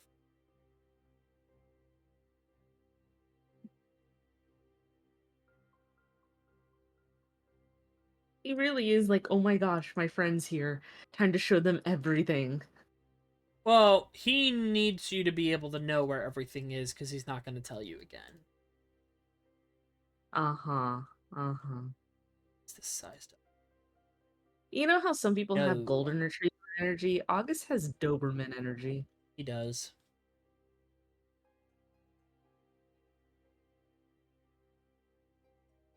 That one was not sized properly, so I fixed it.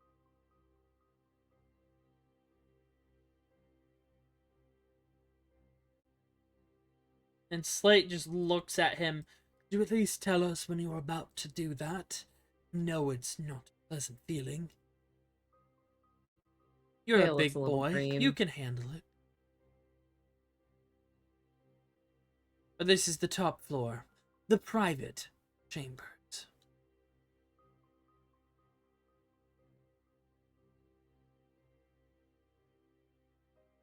Ah. I'm sure you're seeing the one thing. I'm looking at the cage room. Don't worry about it yet. This is the upper part of the archives, the private section. There are a couple of artifacts on the tape hidden as well. Very nice. Down here is the channeling room.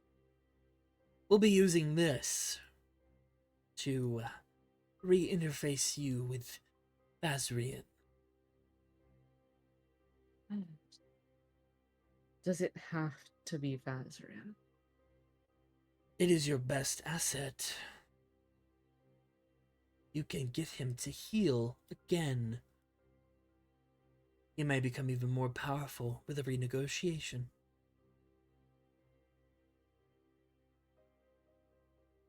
These, and he kicks Slade out. He does not let Slade in this one. Are my private Just chambers. Walks in, closes door in face. Yep, and you hear a click lock sound. These are my private chambers. And you see, it is a large space. The bed is in the center of the room. It is quite Like a large. serial killer. Yep. There is a ornate iron chest right at the bed, front at the end of the bed. There are shelves with books, items, artifacts. Two other mirrors of infinite transpondence. Another chest right here. And you notice that this is indeed a golem. It is not active at the moment, however.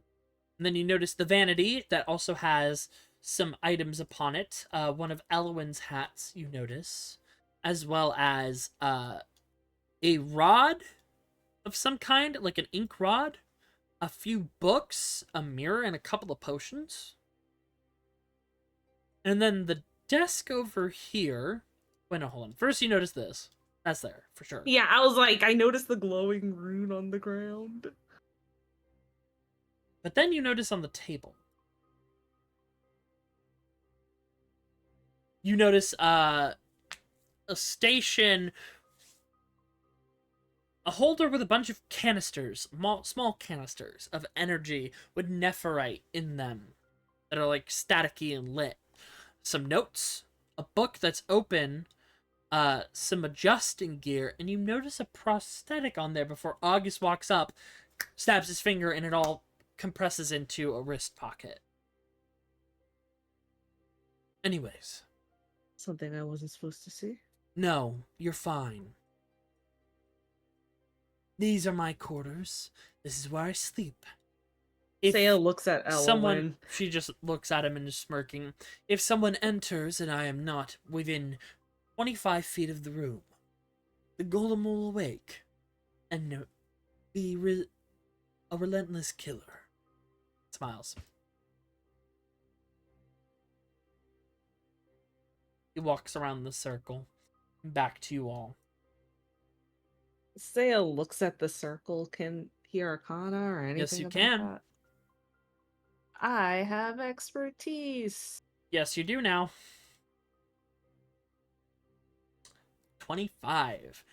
That is a recharging sigil. You imagine it is used to keep him revitalized. Somehow. But you also notice there's a hint of punishment to it. Binding, pain that can be inflicted within this circle. Seiya looks at the circle, then looks at August. Kind of frowns a little. In the last room,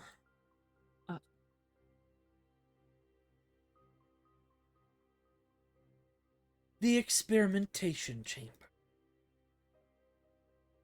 Yup. Some very rusty cages, a fresh cage in the center, multiple specimens, wet specimens, organs. I don't like that you said wet specimens. You see a Mind Flayer tadpole, a brain, some organs, other bones and things of creatures. You see some animals, like taxidermy, and some older rusted cages covered in blood. How out of the norm is this for Seiya to see? Oh, that's very not normal. Okay. Seiya will just kind of look over at August, look at the room, look at the rusted cages, and just what exactly do you experiment on? Those that are not supposed to be crossing me. He hears a noise. Ah, just in time. Oh dear.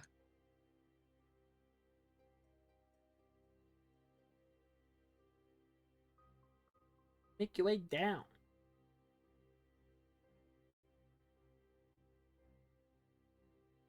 As returning down to the ground floor and into the private teleportation circle to the Darkspire, you see standing in the center a figure that looks familiar, but not at the same time. Ah. Hello, Seiya. It's good to see you.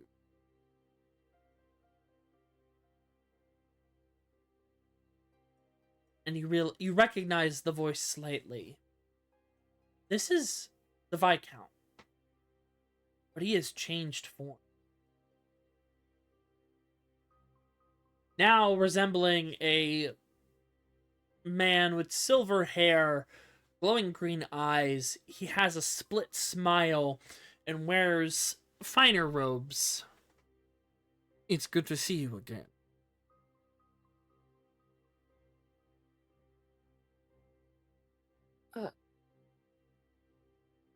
This is, Ah, yes, my new form.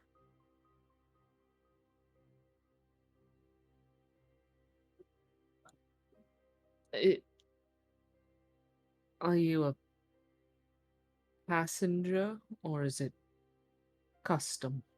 Oh, a bit custom. One of your relatives, donated to the cause. Gave me my vessel. Gave My- me his blood. Give me My a new. relatives? Ah, yes, an individual by the name of.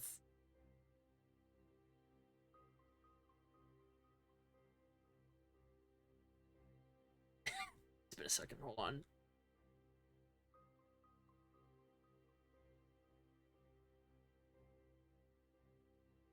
What's his name? Alistair Hargreaves. As such, my new flesh is reminiscent of his. But now, Does that name sound familiar to say at all? yep, that's one of your cousins. What? Yeah, Alistair Hargreaves fell.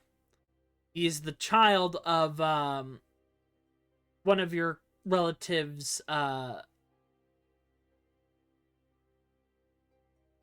Silas. Okay. Seiya will kind of nod and then just, I've heard of them, but I was never one to socialize with family. Indeed, he is a bit of a black sheep, but because I have new flesh, I am no longer bound to the tower. Thus I can travel a bit more freely. And welcome to Beta's towers. They are impressive. I'm sure he gave you one of his enthusiastic tours. Just a brief one. But, it definitely pains me to hear that you have lost your contract. Asrian isn't as a resplendent pact partner. Must retrieve him. If he is lost to us, then he is lost to Thyr. I'm sure you've been having the dream. Have I?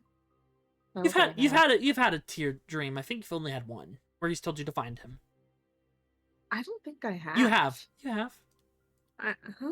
Okay. Yeah, you've had one. You just won. That's why you Oh. don't remember. Oh, okay. Seiya will just kind of tilt head and just go, I have a lot of dreams and nightmares. Indeed, Scion of Vecna. Seiya kind of shoots a questioning glance. He's trying to hold his forget that I composure. know who you are. I've known you longer than you remember. I know your activity.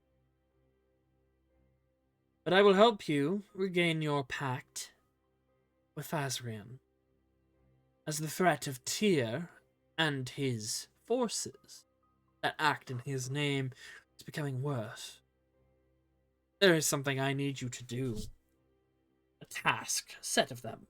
I'm sure you might be contacted by other forces for this. I am being hounded by something. I'm sure that there will be a way to help with that too. But the Scions of Thyr, you have not heard of them? Have I not heard of them? You have not. I have not. You know Therians and whatnot, but that's it.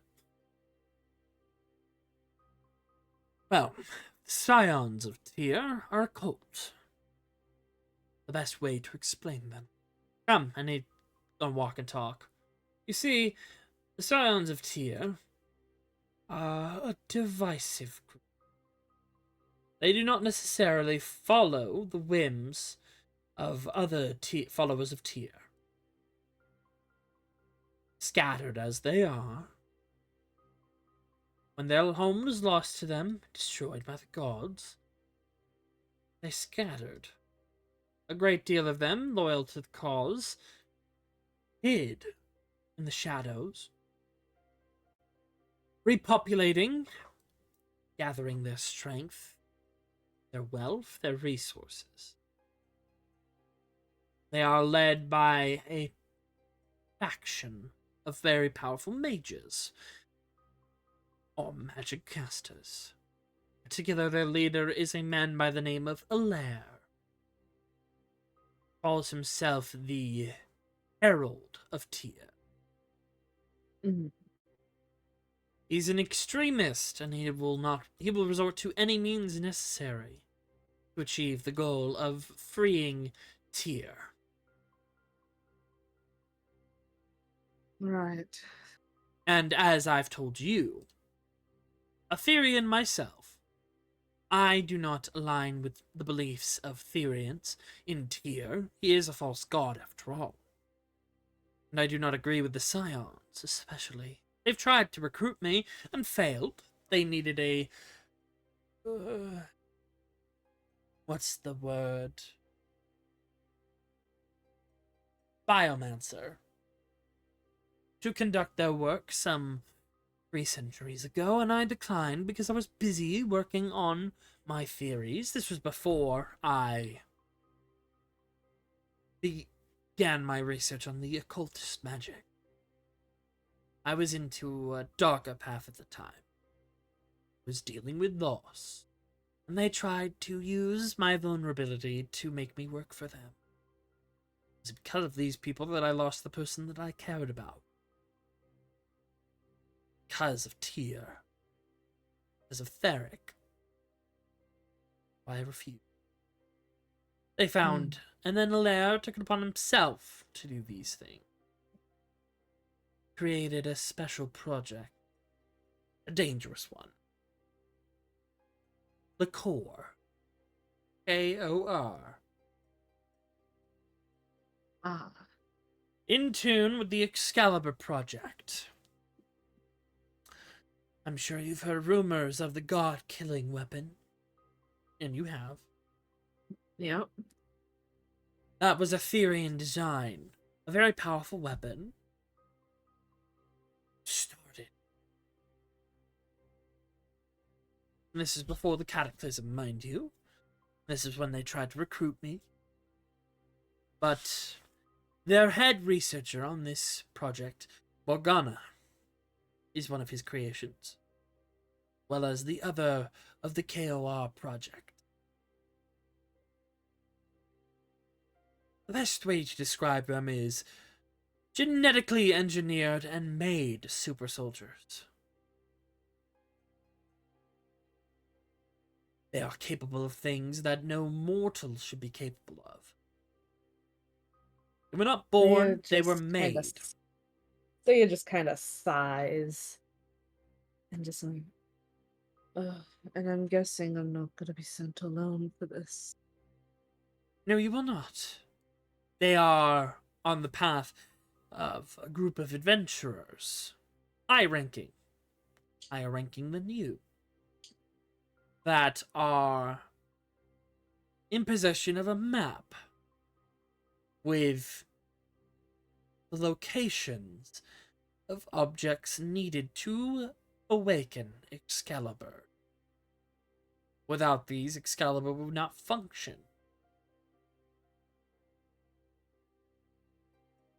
And I know for a fact that Alair's plan is to use Excalibur against Theric's wishes, and use that to defeat Theric, his creation, and then the gods. So inside war. And what is my task? Well, your task is to help these individuals find each location of each key and prevent Scions of Thyr from firing them. Stop their plans, simply put. But for that, you will need your ally. Slate will join you. I'm going to help him. Very well, and Beta, you will help. But I said you will help. Seiya is more valuable than you at the moment. He is the Seiya will future. kind of give a slight pointed, like not glare, but just like a side eye to Allah. Do not mistake my disdain. It is there, but you are the future of the Order of the Occultist, Seiya. You have the potential. Change the Order for the better. As I said, I am not your enemy. I am not the enemy of the people. I want to help. We are those who slither in the dark. And we must do good with the power of darkness. Smiles. That being said,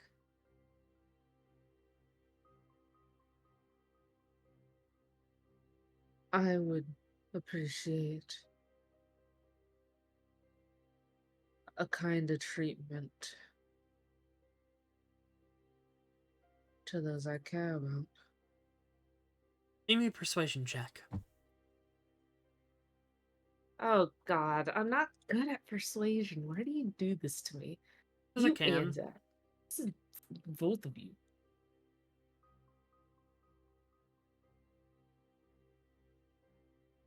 $15. I will consider it. And he snaps his finger and all these little batteries. Oh, you might not have been able to repair. Oh well. And you teleport away. Okay.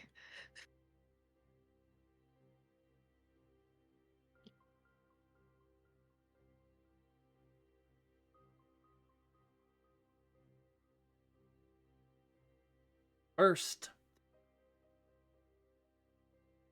That's to you. Melwin's just back there with a left being like, Yup. You find your teleportation briefly interrupted. how many times is this gonna happen? I feel like every time I teleport I get interrupted. Oh, well, this is someone assuming direct control. I am Harbinger. Play Mass Effect and you'll understand that reference.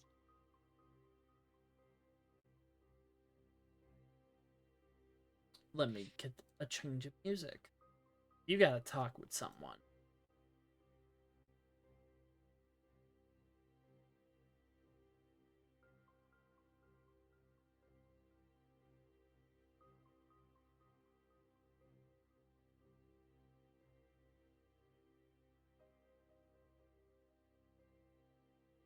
Zoom in, zoom out.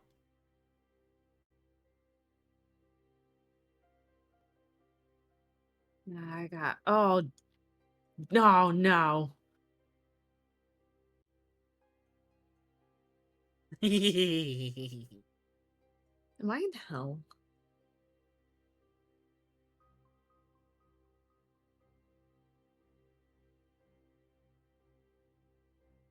Say will just look around and just go, did he send me to hell? Well, don't worry. I got. Give it a second. I know, but that's just Seiya's thought.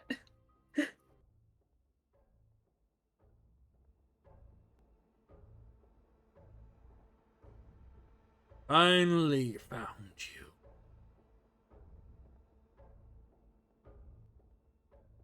It's been very difficult to acquire your attention.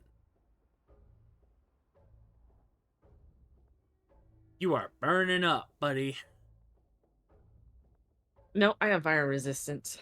Not here, you don't. I'm a campion. I'm half.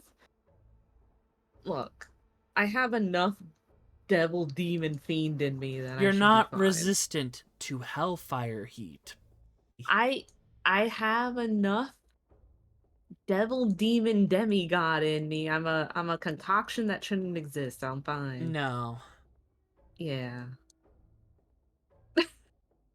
I'm not one to express joy.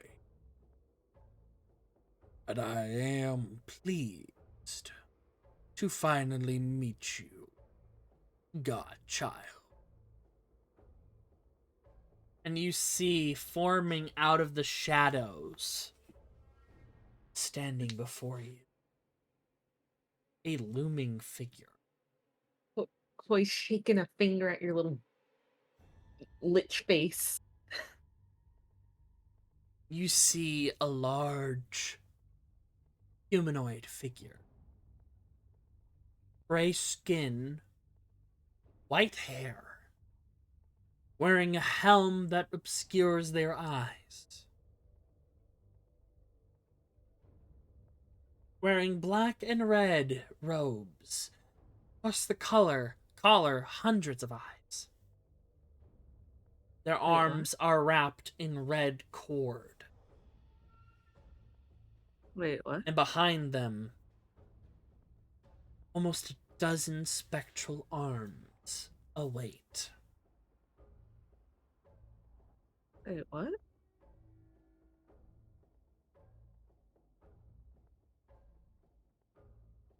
Oh, that is sick. Whoa. This is temp art, but I'm going to be using a lot of this as inspiration for when we get him art. Oh, that's sick though. You see the father of the light pantheon, the master of lies, and the master of the hells, Asmodeus. Oh, that's some sick art. But you notice his face is gaunt, from what you can see of it. You are the first to see me in true Seiya.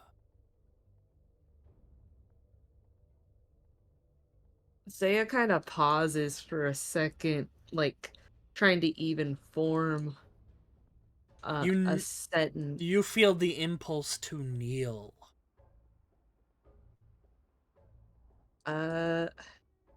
This wouldn't be the look. Seiya's barked for people. He would kneel. He's like gotten on his knees and barked to like 3 different people, I think, at this point. He nods, and one of the arms, like reaching out, just pulls a finger up, and you go back up. That is satisfactory. I have been waiting for this day for a long time.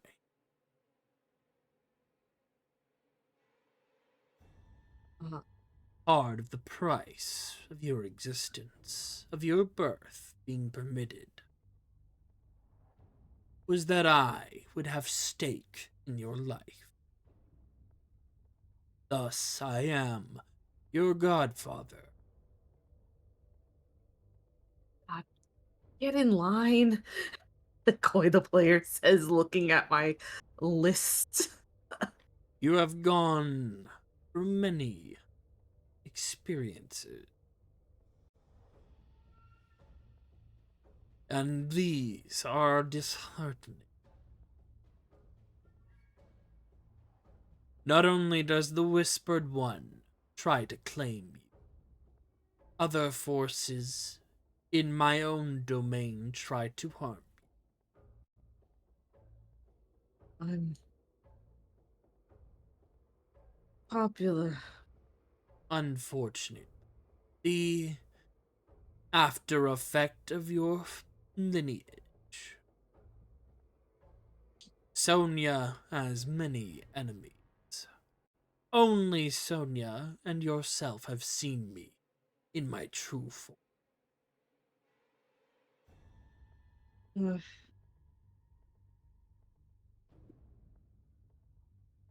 And there is a Sometimes reason for that. Sometimes I wonder if Mother thinks it was worth it for me. You are the best of prizes. A child of my champion. And one of my strongest generals. You have the blood, the hells within you. Yet Vecna tries to claim you. I will be upfront with you, but if this information leaves this space, if it is slipped from your mouth, you will no longer exist. I am dying.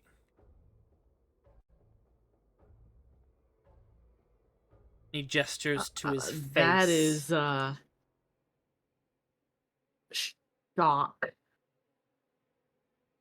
It is why I hide myself behind my old visage. It has been the past few years. Why are you telling me this? Because you are going to solve this problem. Wouldn't this be my mother could... Incorrect. Your mother is busy dealing with the plot against her. This plot set in motion by a few dangerous enemies. To you, to your mother, and to me.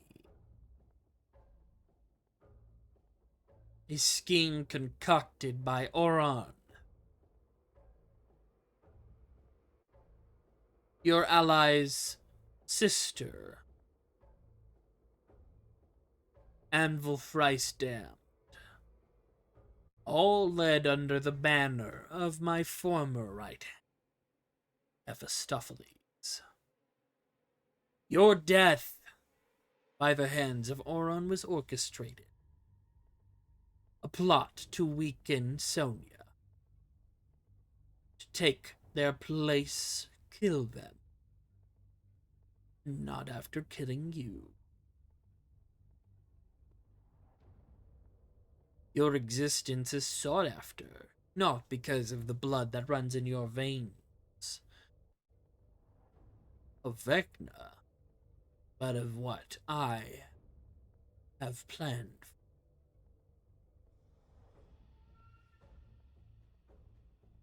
I want to make a deal with you. The first deal I have made in centuries. As regardless, any warlock of a demon, a devil, a denizen of the hells, that power comes to me. As all demons work for me, whether they like it or not. Any cult of a demon is a cult of mine. But a true contract has not been wrought in centuries.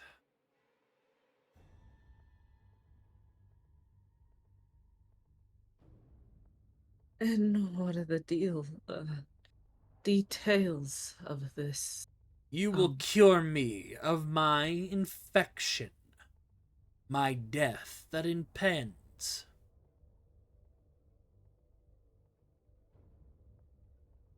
You have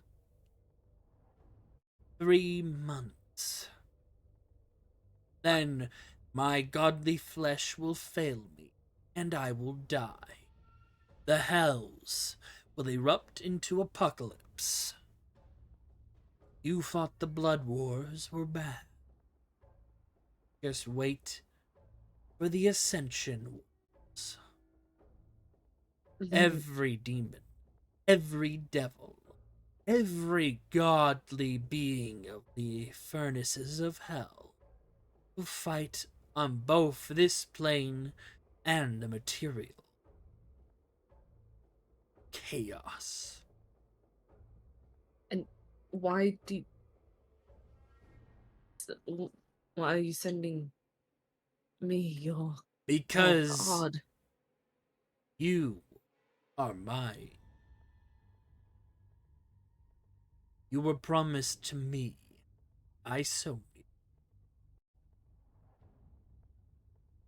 A deal to let you live. I did not tell them of the taint that runs in your veins. The influence of them.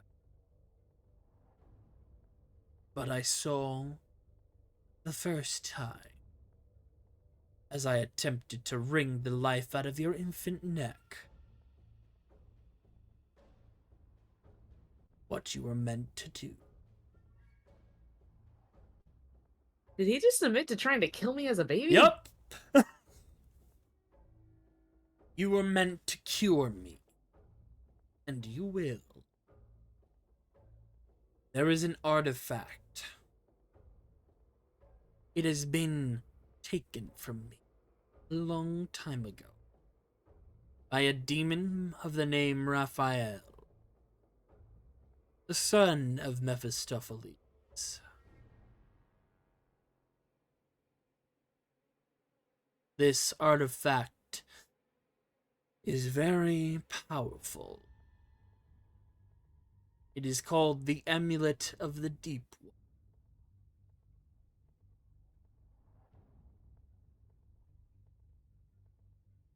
Within it is my essence that was stolen from me. Within it is a great multitude of my power made manifest. I did not know of its existence or its creation. Right. A plot against me. Whether by Raphael, Mephistopheles, or some other's hand. Within it is it a complete replica of myself. It is, in essence, one half of my existence. I need it back. Okay. Within it is my true name, my power. Over time, I have lost my sight, the ability to use my hands. My flesh fails me. Even your blade could deeply injure me. Any mortal kill me. This is a plan to assassinate me, no doubt. If my own flesh does not fail before that. You will retrieve the amulet from the auction that Raphael is selling it at, where your nemesis, Theric, and his forces will also be. You have a book to retrieve as well, do you not? Is Raphael aware what he has in his possession? He knows exactly what he has. And he will not have it any longer. Right. In exchange, I will give you something you want right now. I will purge Vecna's influence from you immediately and give you your birthright, the blood of Acheron.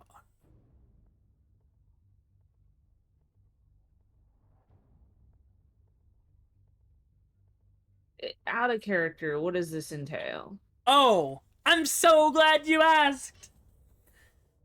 If you were given the blood of Acheron, not only would you transform into something more, a greater Etherborn, or another option lies at your feet. However, you would become your creature type would completely become infernal. And you would lose the essence of Vecna that dwells within you. I mean, would I still so I guess character-wise, this would also reset would your this completely... this would reset your death save DC. Ah, dang. Okay, but the question is, if removing the essence, is my magic still from Vecna then? Nope. It will come from Asmodeus. Both suck.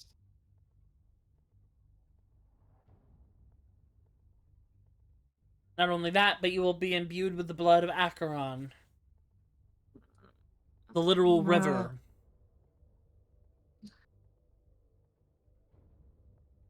But Vecna was like my whole thing. He doesn't want that.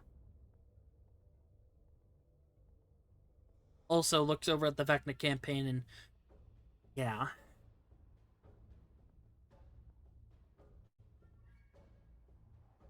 You're writing Vecna out of me. For a reason. Seiya will look at Asmodeus and just go, I don't think I have much of a choice. Indeed, your options are limited.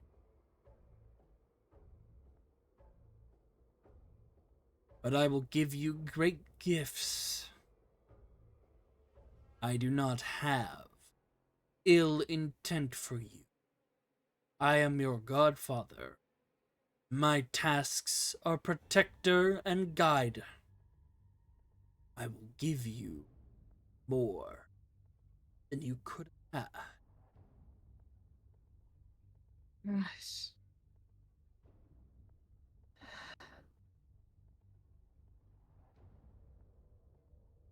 Okay. Very well. And he just holds out those hands, and they grab you. All of them impaling you across your entire body. And you feel the very essence of the plane of Acheron fill your body. You feel your blood burn away.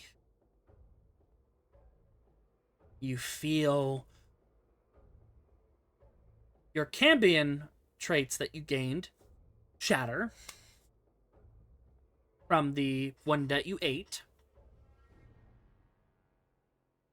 And you feel power well up in you. Your body is mostly the same. The only difference is you are a little less pale, not to the point where your skin tone changes. There's more power within you. You have the opportunity to grow a secondary horn. You know what? Yeah, we can balance that out, maybe. We'll see. Alright, so feel free to play around with whatever horn designs you want. So your horns would change, effectively, if you wanted. You know I only like one horn design. I'm so basic. You're fine. You could replicate Asmodeus's. That's one thing. You're like... No, ew, no. Like Ayers. You feel the power imbue into you. Your body feels fortified. You get a big old health boost, baby girl. I already have a health boost. Do you know what my health is now, Nakara? What? It's 110. Oh, how do you like 120? I mean, you don't have to. I'm fine. I'm a wizard with 110. What's your current constitution? 20. Okay, then that works in this favor. If it wasn't 20, it was going to be 20 from this. I'm a buff wizard. And then you feel, one, your body becomes more muscular. Like, physical peak. And then the fun part. No, stop making me buff. Seiya's still bony. Well, you're life buff. How about that? You're still lanky buff. Okay. Uh-huh. As the arms... I'm no longer gaunt. I'm healthy again. Yeah, you're healthy. As the arms remove themselves from you, you feel your tattoos glow. The tattoos that you have, they glow. And then on your right arm, down the wrist, infernal text sears into it. It's like a branding. As it's written, this is your contract with Asmodeus. And as you float in the air, you feel this fire within you. And you let it out as twilight fiery wings, phoenix wings, sprout from your back.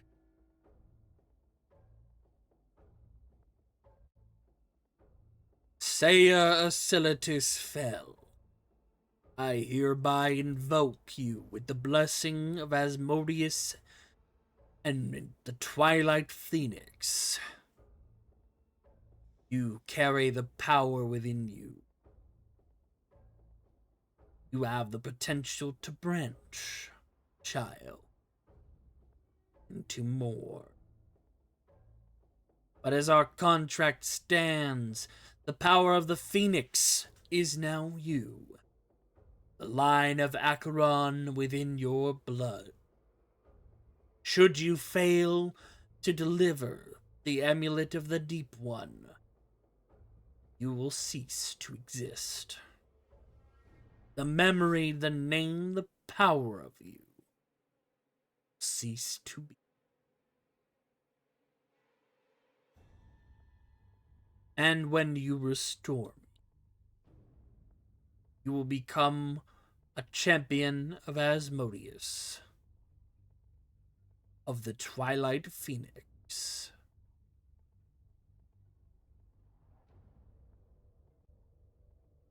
You feel yourself land. And the wings.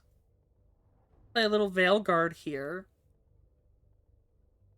You got like Lucanus-like wings. They're bony, spectral phoenix wings of twilight. Okay, that's kind of cool. And All they right, I vibe fold with back that. into your body.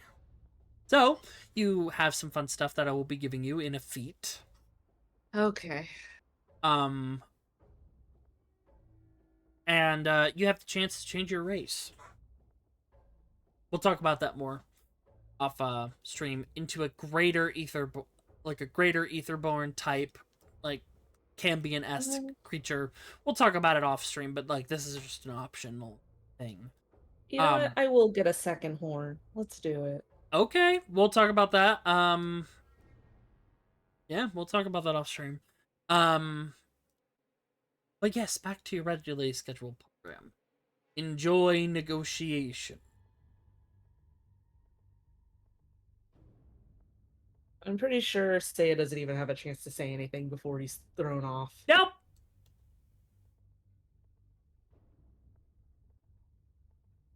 So out of character, what I'm gathering is Asmodeus was trying to kill me, and Then he Sonia saw was something. begging for Yep. my life. Because he saw the Vecna in you the moment you were born. He was like, And then he tried to kill me, and then Sonia was like, no, please let him live. Mm-hmm. Oh, that's dark. Okay. Oh, hey, wait, is that the brand? No, that's not the brand of sacrifice. It kind of looked like it, though. Kind of does. It looks like the Bloodborne symbol, actually. Is this a Bloodborne map? No. Kind of looks like one, actually. But you find yourself Wait, landed in a space. I think this might be. It's not. Okay. It is not. A fleshy mound you land on. Ew. So, you have come to return, Seiya. And, yeah, you see him right there. A massive planetar with dark red wings, blackish purple veins going up the arms, around the neck, the signs of his corruption. You're alone.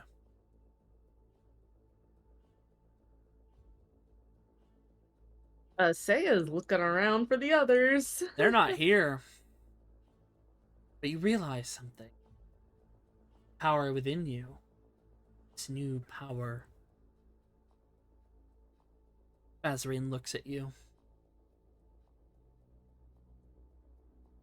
I've returned to my flesh.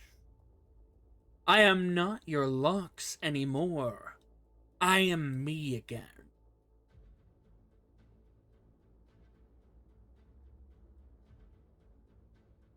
He holds out his hands. So what do you think?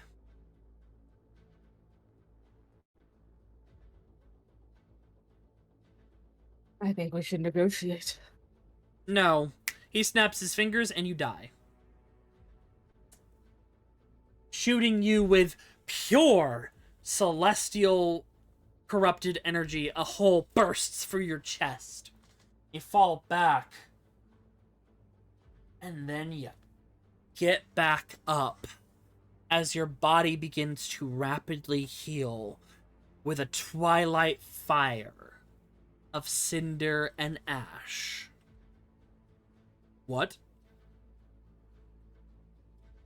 You just stand up defiant.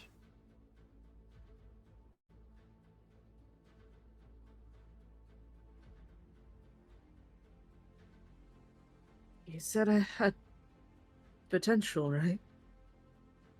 I did. And you wasted it. Games of denial, games of self-sacrifice and pity and negative emotion. So impure. And then he throws a great sword, a giant one, right through your chest, bringing you back down. You're impaled through it. I'm glad my And he death saves got reset. And he brings it back to his hand.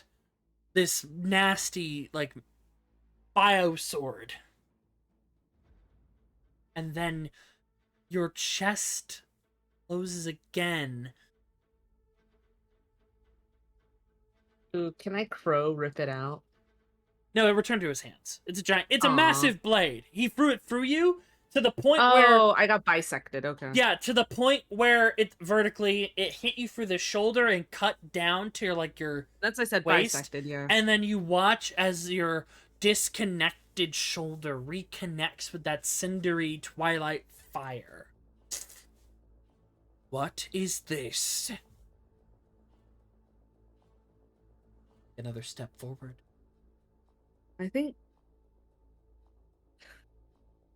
we really should negotiate. He just gets down on his hands and knees and it gets right in your face. I am free for the first time in years. I have clarity. I can be myself again. Do you know how it feels to be confined in such a small body? The mind half-baked and crazed. You took from me. Why should I give back to you? And he crushes you with his fist. And he pulls it back up and you start to reform again. The hells is this? Oddly enough, I do understand. I tore my heart from my chest. I barely remembered who I was, what I've done. I was walking around a pitiful corpse. But against all that, I've grown. Stronger. And you feel a beat in your chest. Dum. Dum, dum. And instinctively, you dive your hand into your chest and you pull out what is within it. A heart. Not yours. Almost like the mix between a hell engine and a phoenix crystal. Black with the blood of Acheron. And it returns to your chest. No. No, no, you are weak, you're fragile, you are something that can be broken. So why are you stronger now?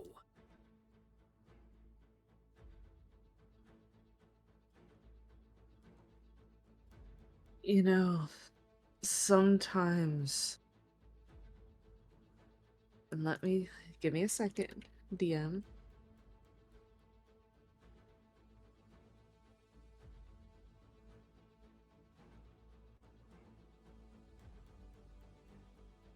Sometimes when things break, they can get mended. Have you heard of Kintsugi? A day and not. Once they're broken, they get mended, and it's even stronger than before. Every time I get broken, I come back stronger. And fate just won't let me die.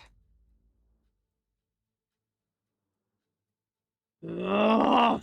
And he goes in to hit you, but then you hear a voice. Enough. Within him is the blood of Acheron. The endless dark. And he is the phoenix of this world. Think very carefully.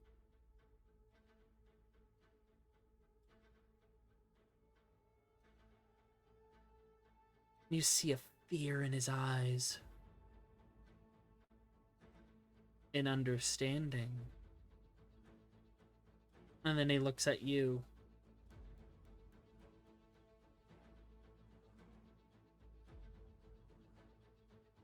Make me a persuasion check with advantage.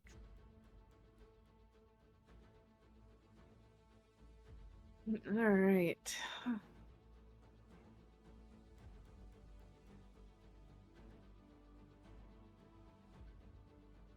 Oh, come on.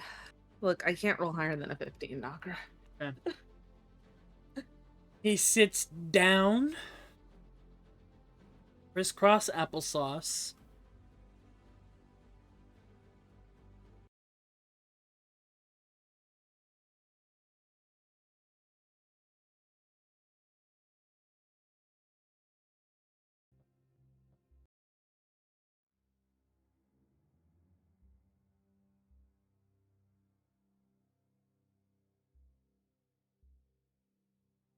In front of you. Name your terms. I will entertain them.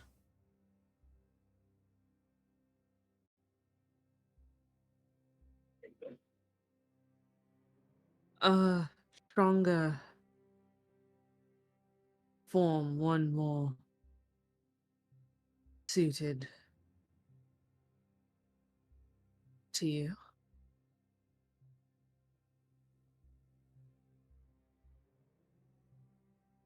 One more, while the standard form will have to be discreet. Once in combat, we can have a much more mobile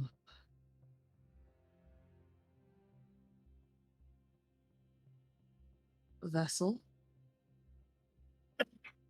Also, you will remain no altering to your mind, to your thoughts. You will have autonomy.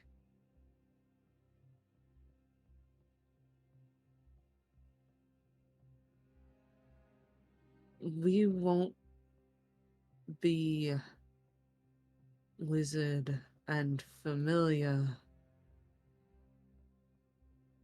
We will be partners.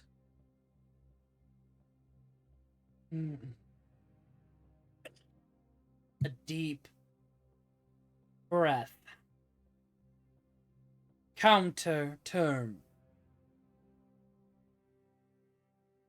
I will give unto you myself, but in an aspect. My true self will remain here, in my domain. However, I will have control of this form, be able to give it far more clarity when needed. I get to pick the form of my tiny body.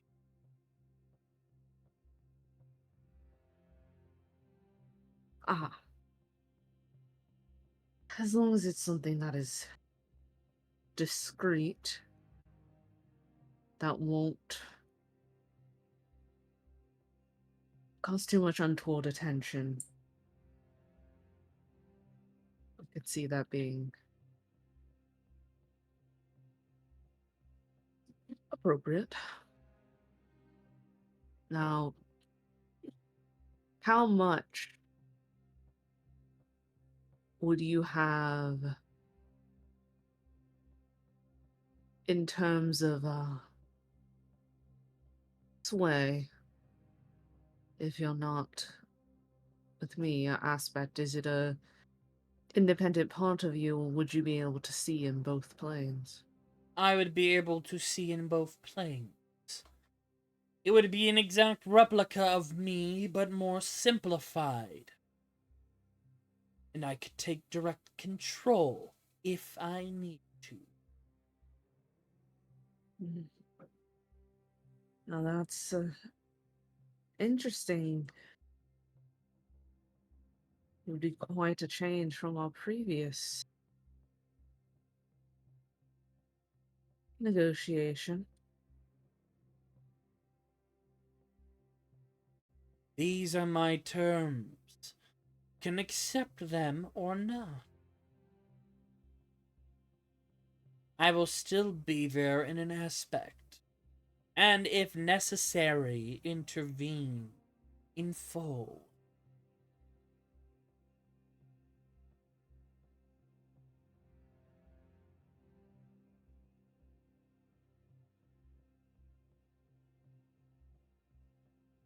While I consider this, I have to ask Fazrin,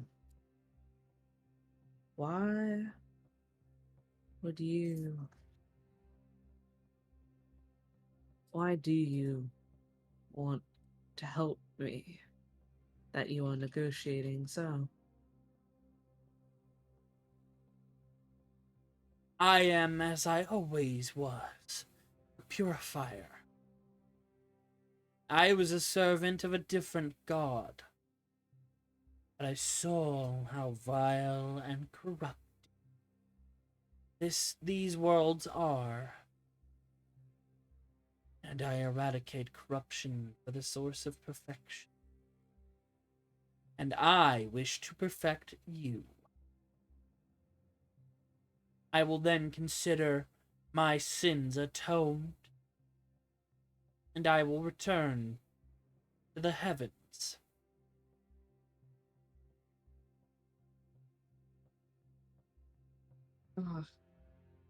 So even if I do, I would still be bound with you, but of a better power, as now blight runs through my veins, the blight of the Darkland. Even this form I show you is not my true. This is who I once was.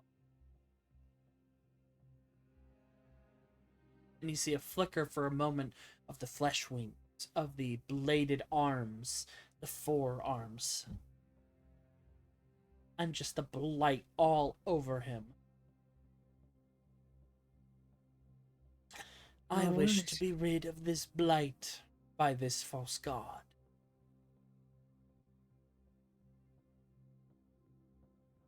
Thyr. Correct. I am bound to Thyr, and I was bound. And Thyr corrupted you. Not just me. Thyr has corrupted everything.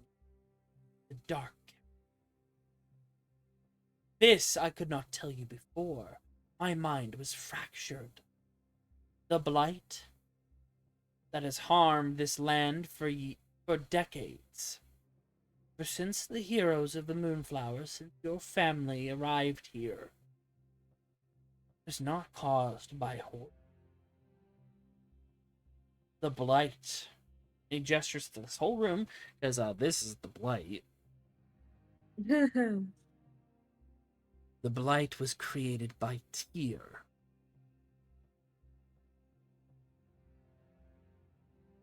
Alright. When the time comes, you will enter the labyrinth. I feel that. He has plans for you. He wishes to Seiya. make you a scion. Not the ones that you are going to fight, the true scions, those who act directly by his name. And he's still crisscross applesauce. He's just sitting there. He's spilling the tea. He has already marked 2 scions. He has given the Eye of Thyr, the first Eye of Thyr, to your relative, Alistair. He has given the Arm of Thyr to a very important person. Right. The reincarnation, well, not really reincarnation, but the copied soul of another who resides in a construct body. It was her soul, the original one, that created the Excalibur project, him and Thyr. Right. Is- Okay. For you, he plans to contact you soon. And another, you must find her. She is not safe.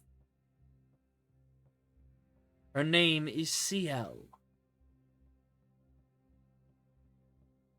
She will need your help. Okay. For if you both end up marked by Thyr, given pieces of him, you are the ones chosen for the labyrinth.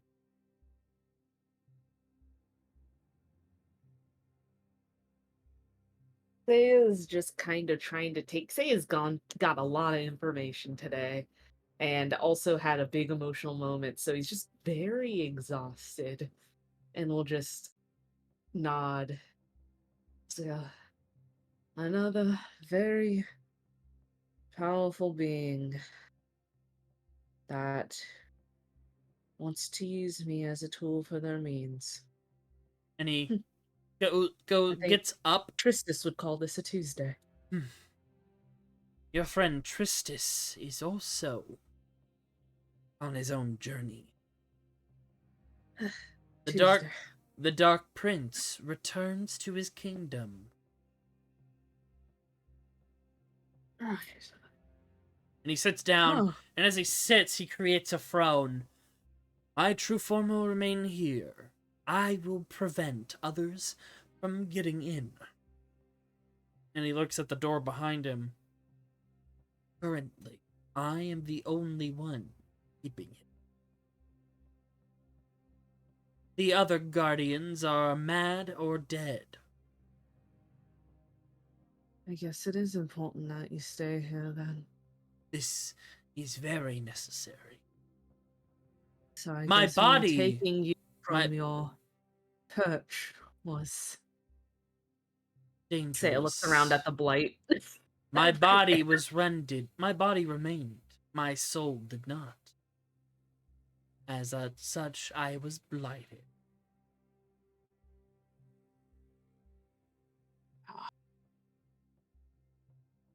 Well then, I accept the terms. Then the pact is sealed.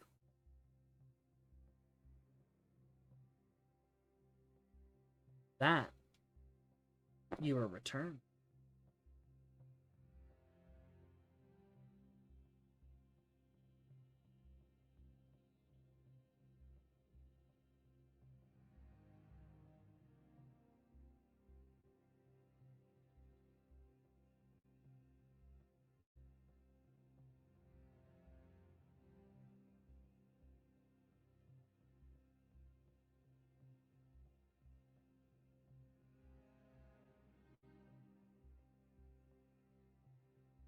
What do you mean he's gone?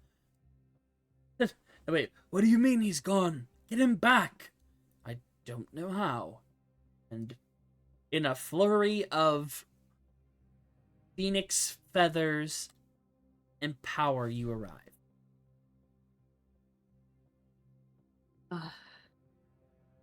Kind of stands back up. Interesting. Aleph looks at you. You truly are very interesting, Seiya. The blood of Acheron. That you have something I sought long ago.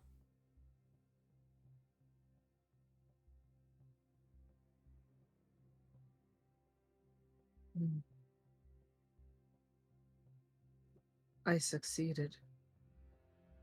And you didn't have to lift a... That shows might. Whatever you showed Fazrian. Continue. Do not prove him wrong, or anyone wrong. I won't. There's a lot of there's a lot of people watching me now. Indeed.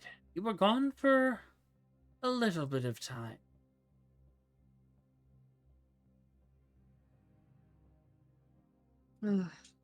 I hope you two didn't get too lost.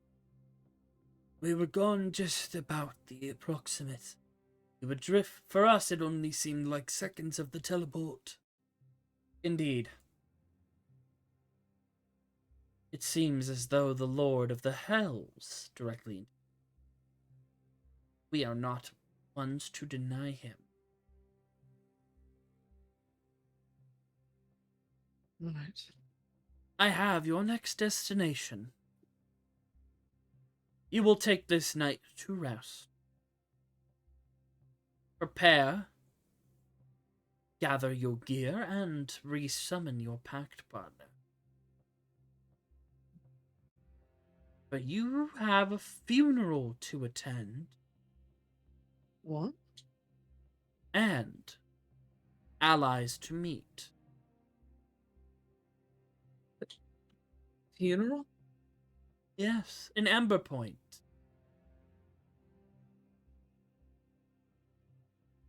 Lord Voss Brightburn has died.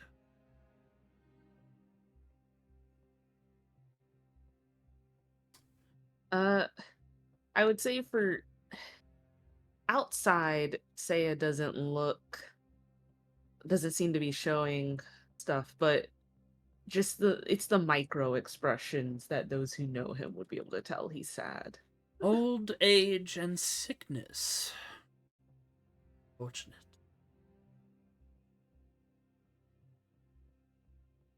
He made good hot chocolate.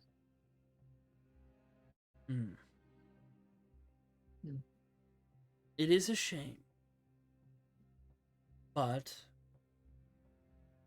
gestures to Slate. Luckily, that will also give you an inn. Mare, Iris. Indeed.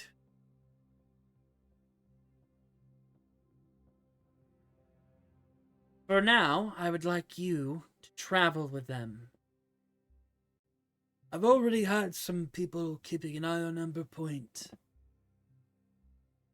Individuals that you spoke of there, one of my men that you met, pointing at you, say Isaac, there. Ah. Alright. Should be easy enough. And I'll have it in as the mayor of Thyr. Many mayors come to this funeral, and you have been signed up to join individuals' quests, the ones for the keys. A list of Good. names: Dim Brightbloom, a woman by the name of Ciel, a Nyx, and a Wixx.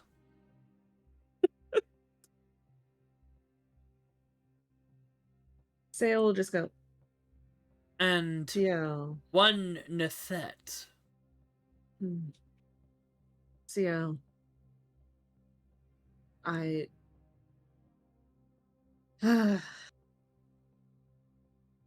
Part of the negotiation. She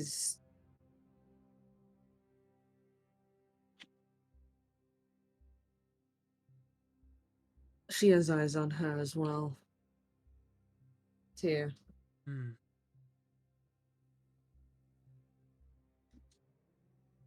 Very The others, well, I'm sure the meeting wasn't just up to fate.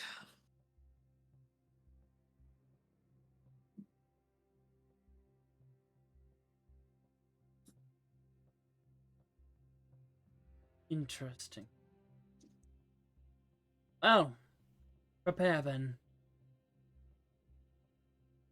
Time will be of the essence.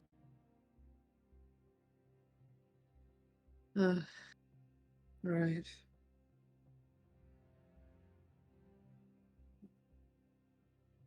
And I would say at this point, Seiya kind of feels the weight of the day just kind of hit him, and he'll just kind of sag a bit.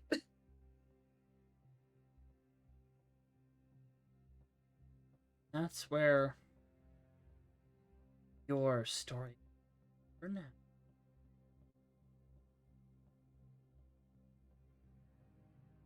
And a little epilogue.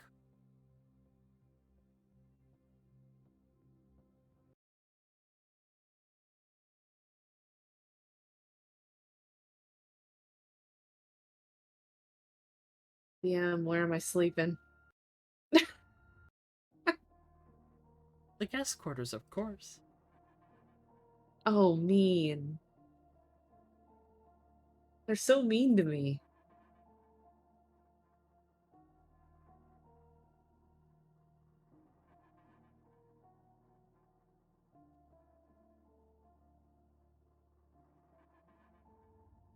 Somewhere unknown.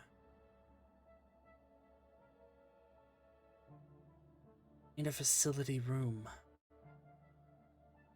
Masked figure walks through. There.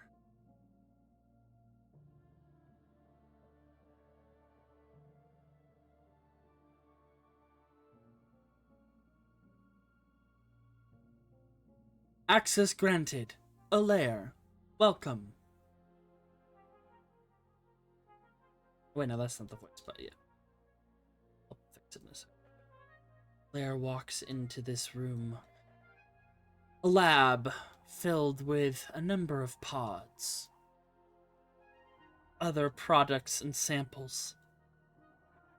The room is cold. If he were to be able to... If breath came out of him, it would.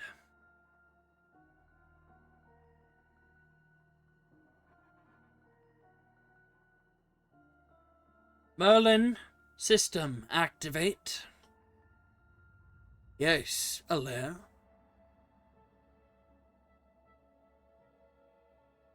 Awaken number 0099.1 phew, 00991.0.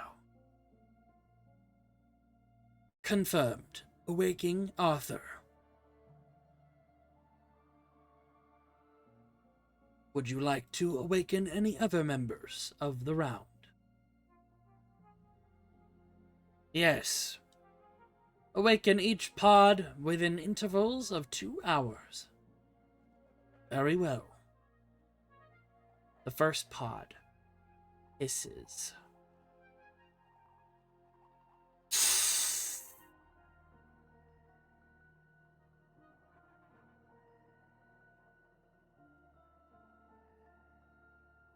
Cold, compressed air comes out of it, making it hard to see within. Well, it's good to see you, Your Highness.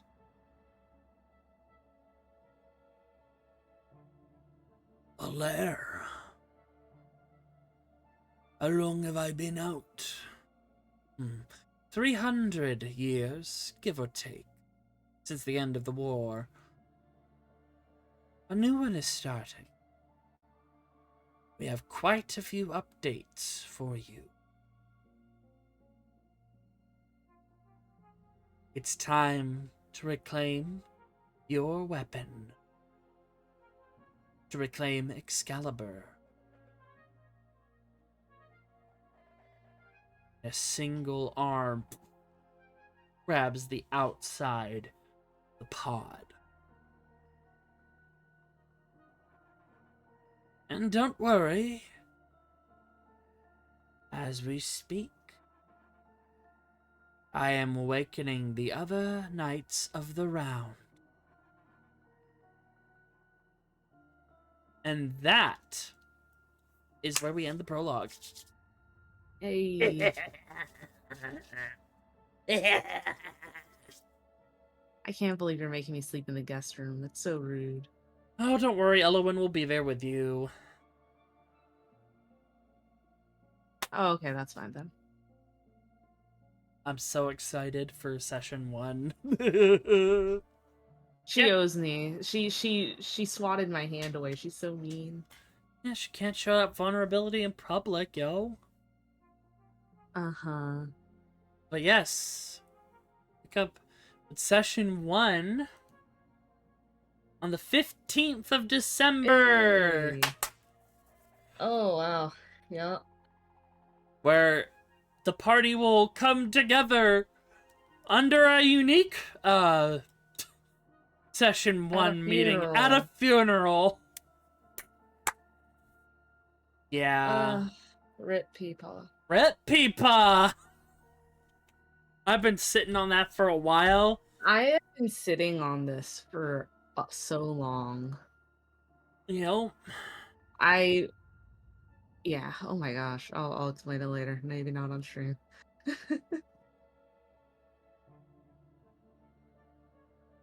yeah, let me see if any of our friendos went live. No, they did not. Yeah, we're gonna go ahead and,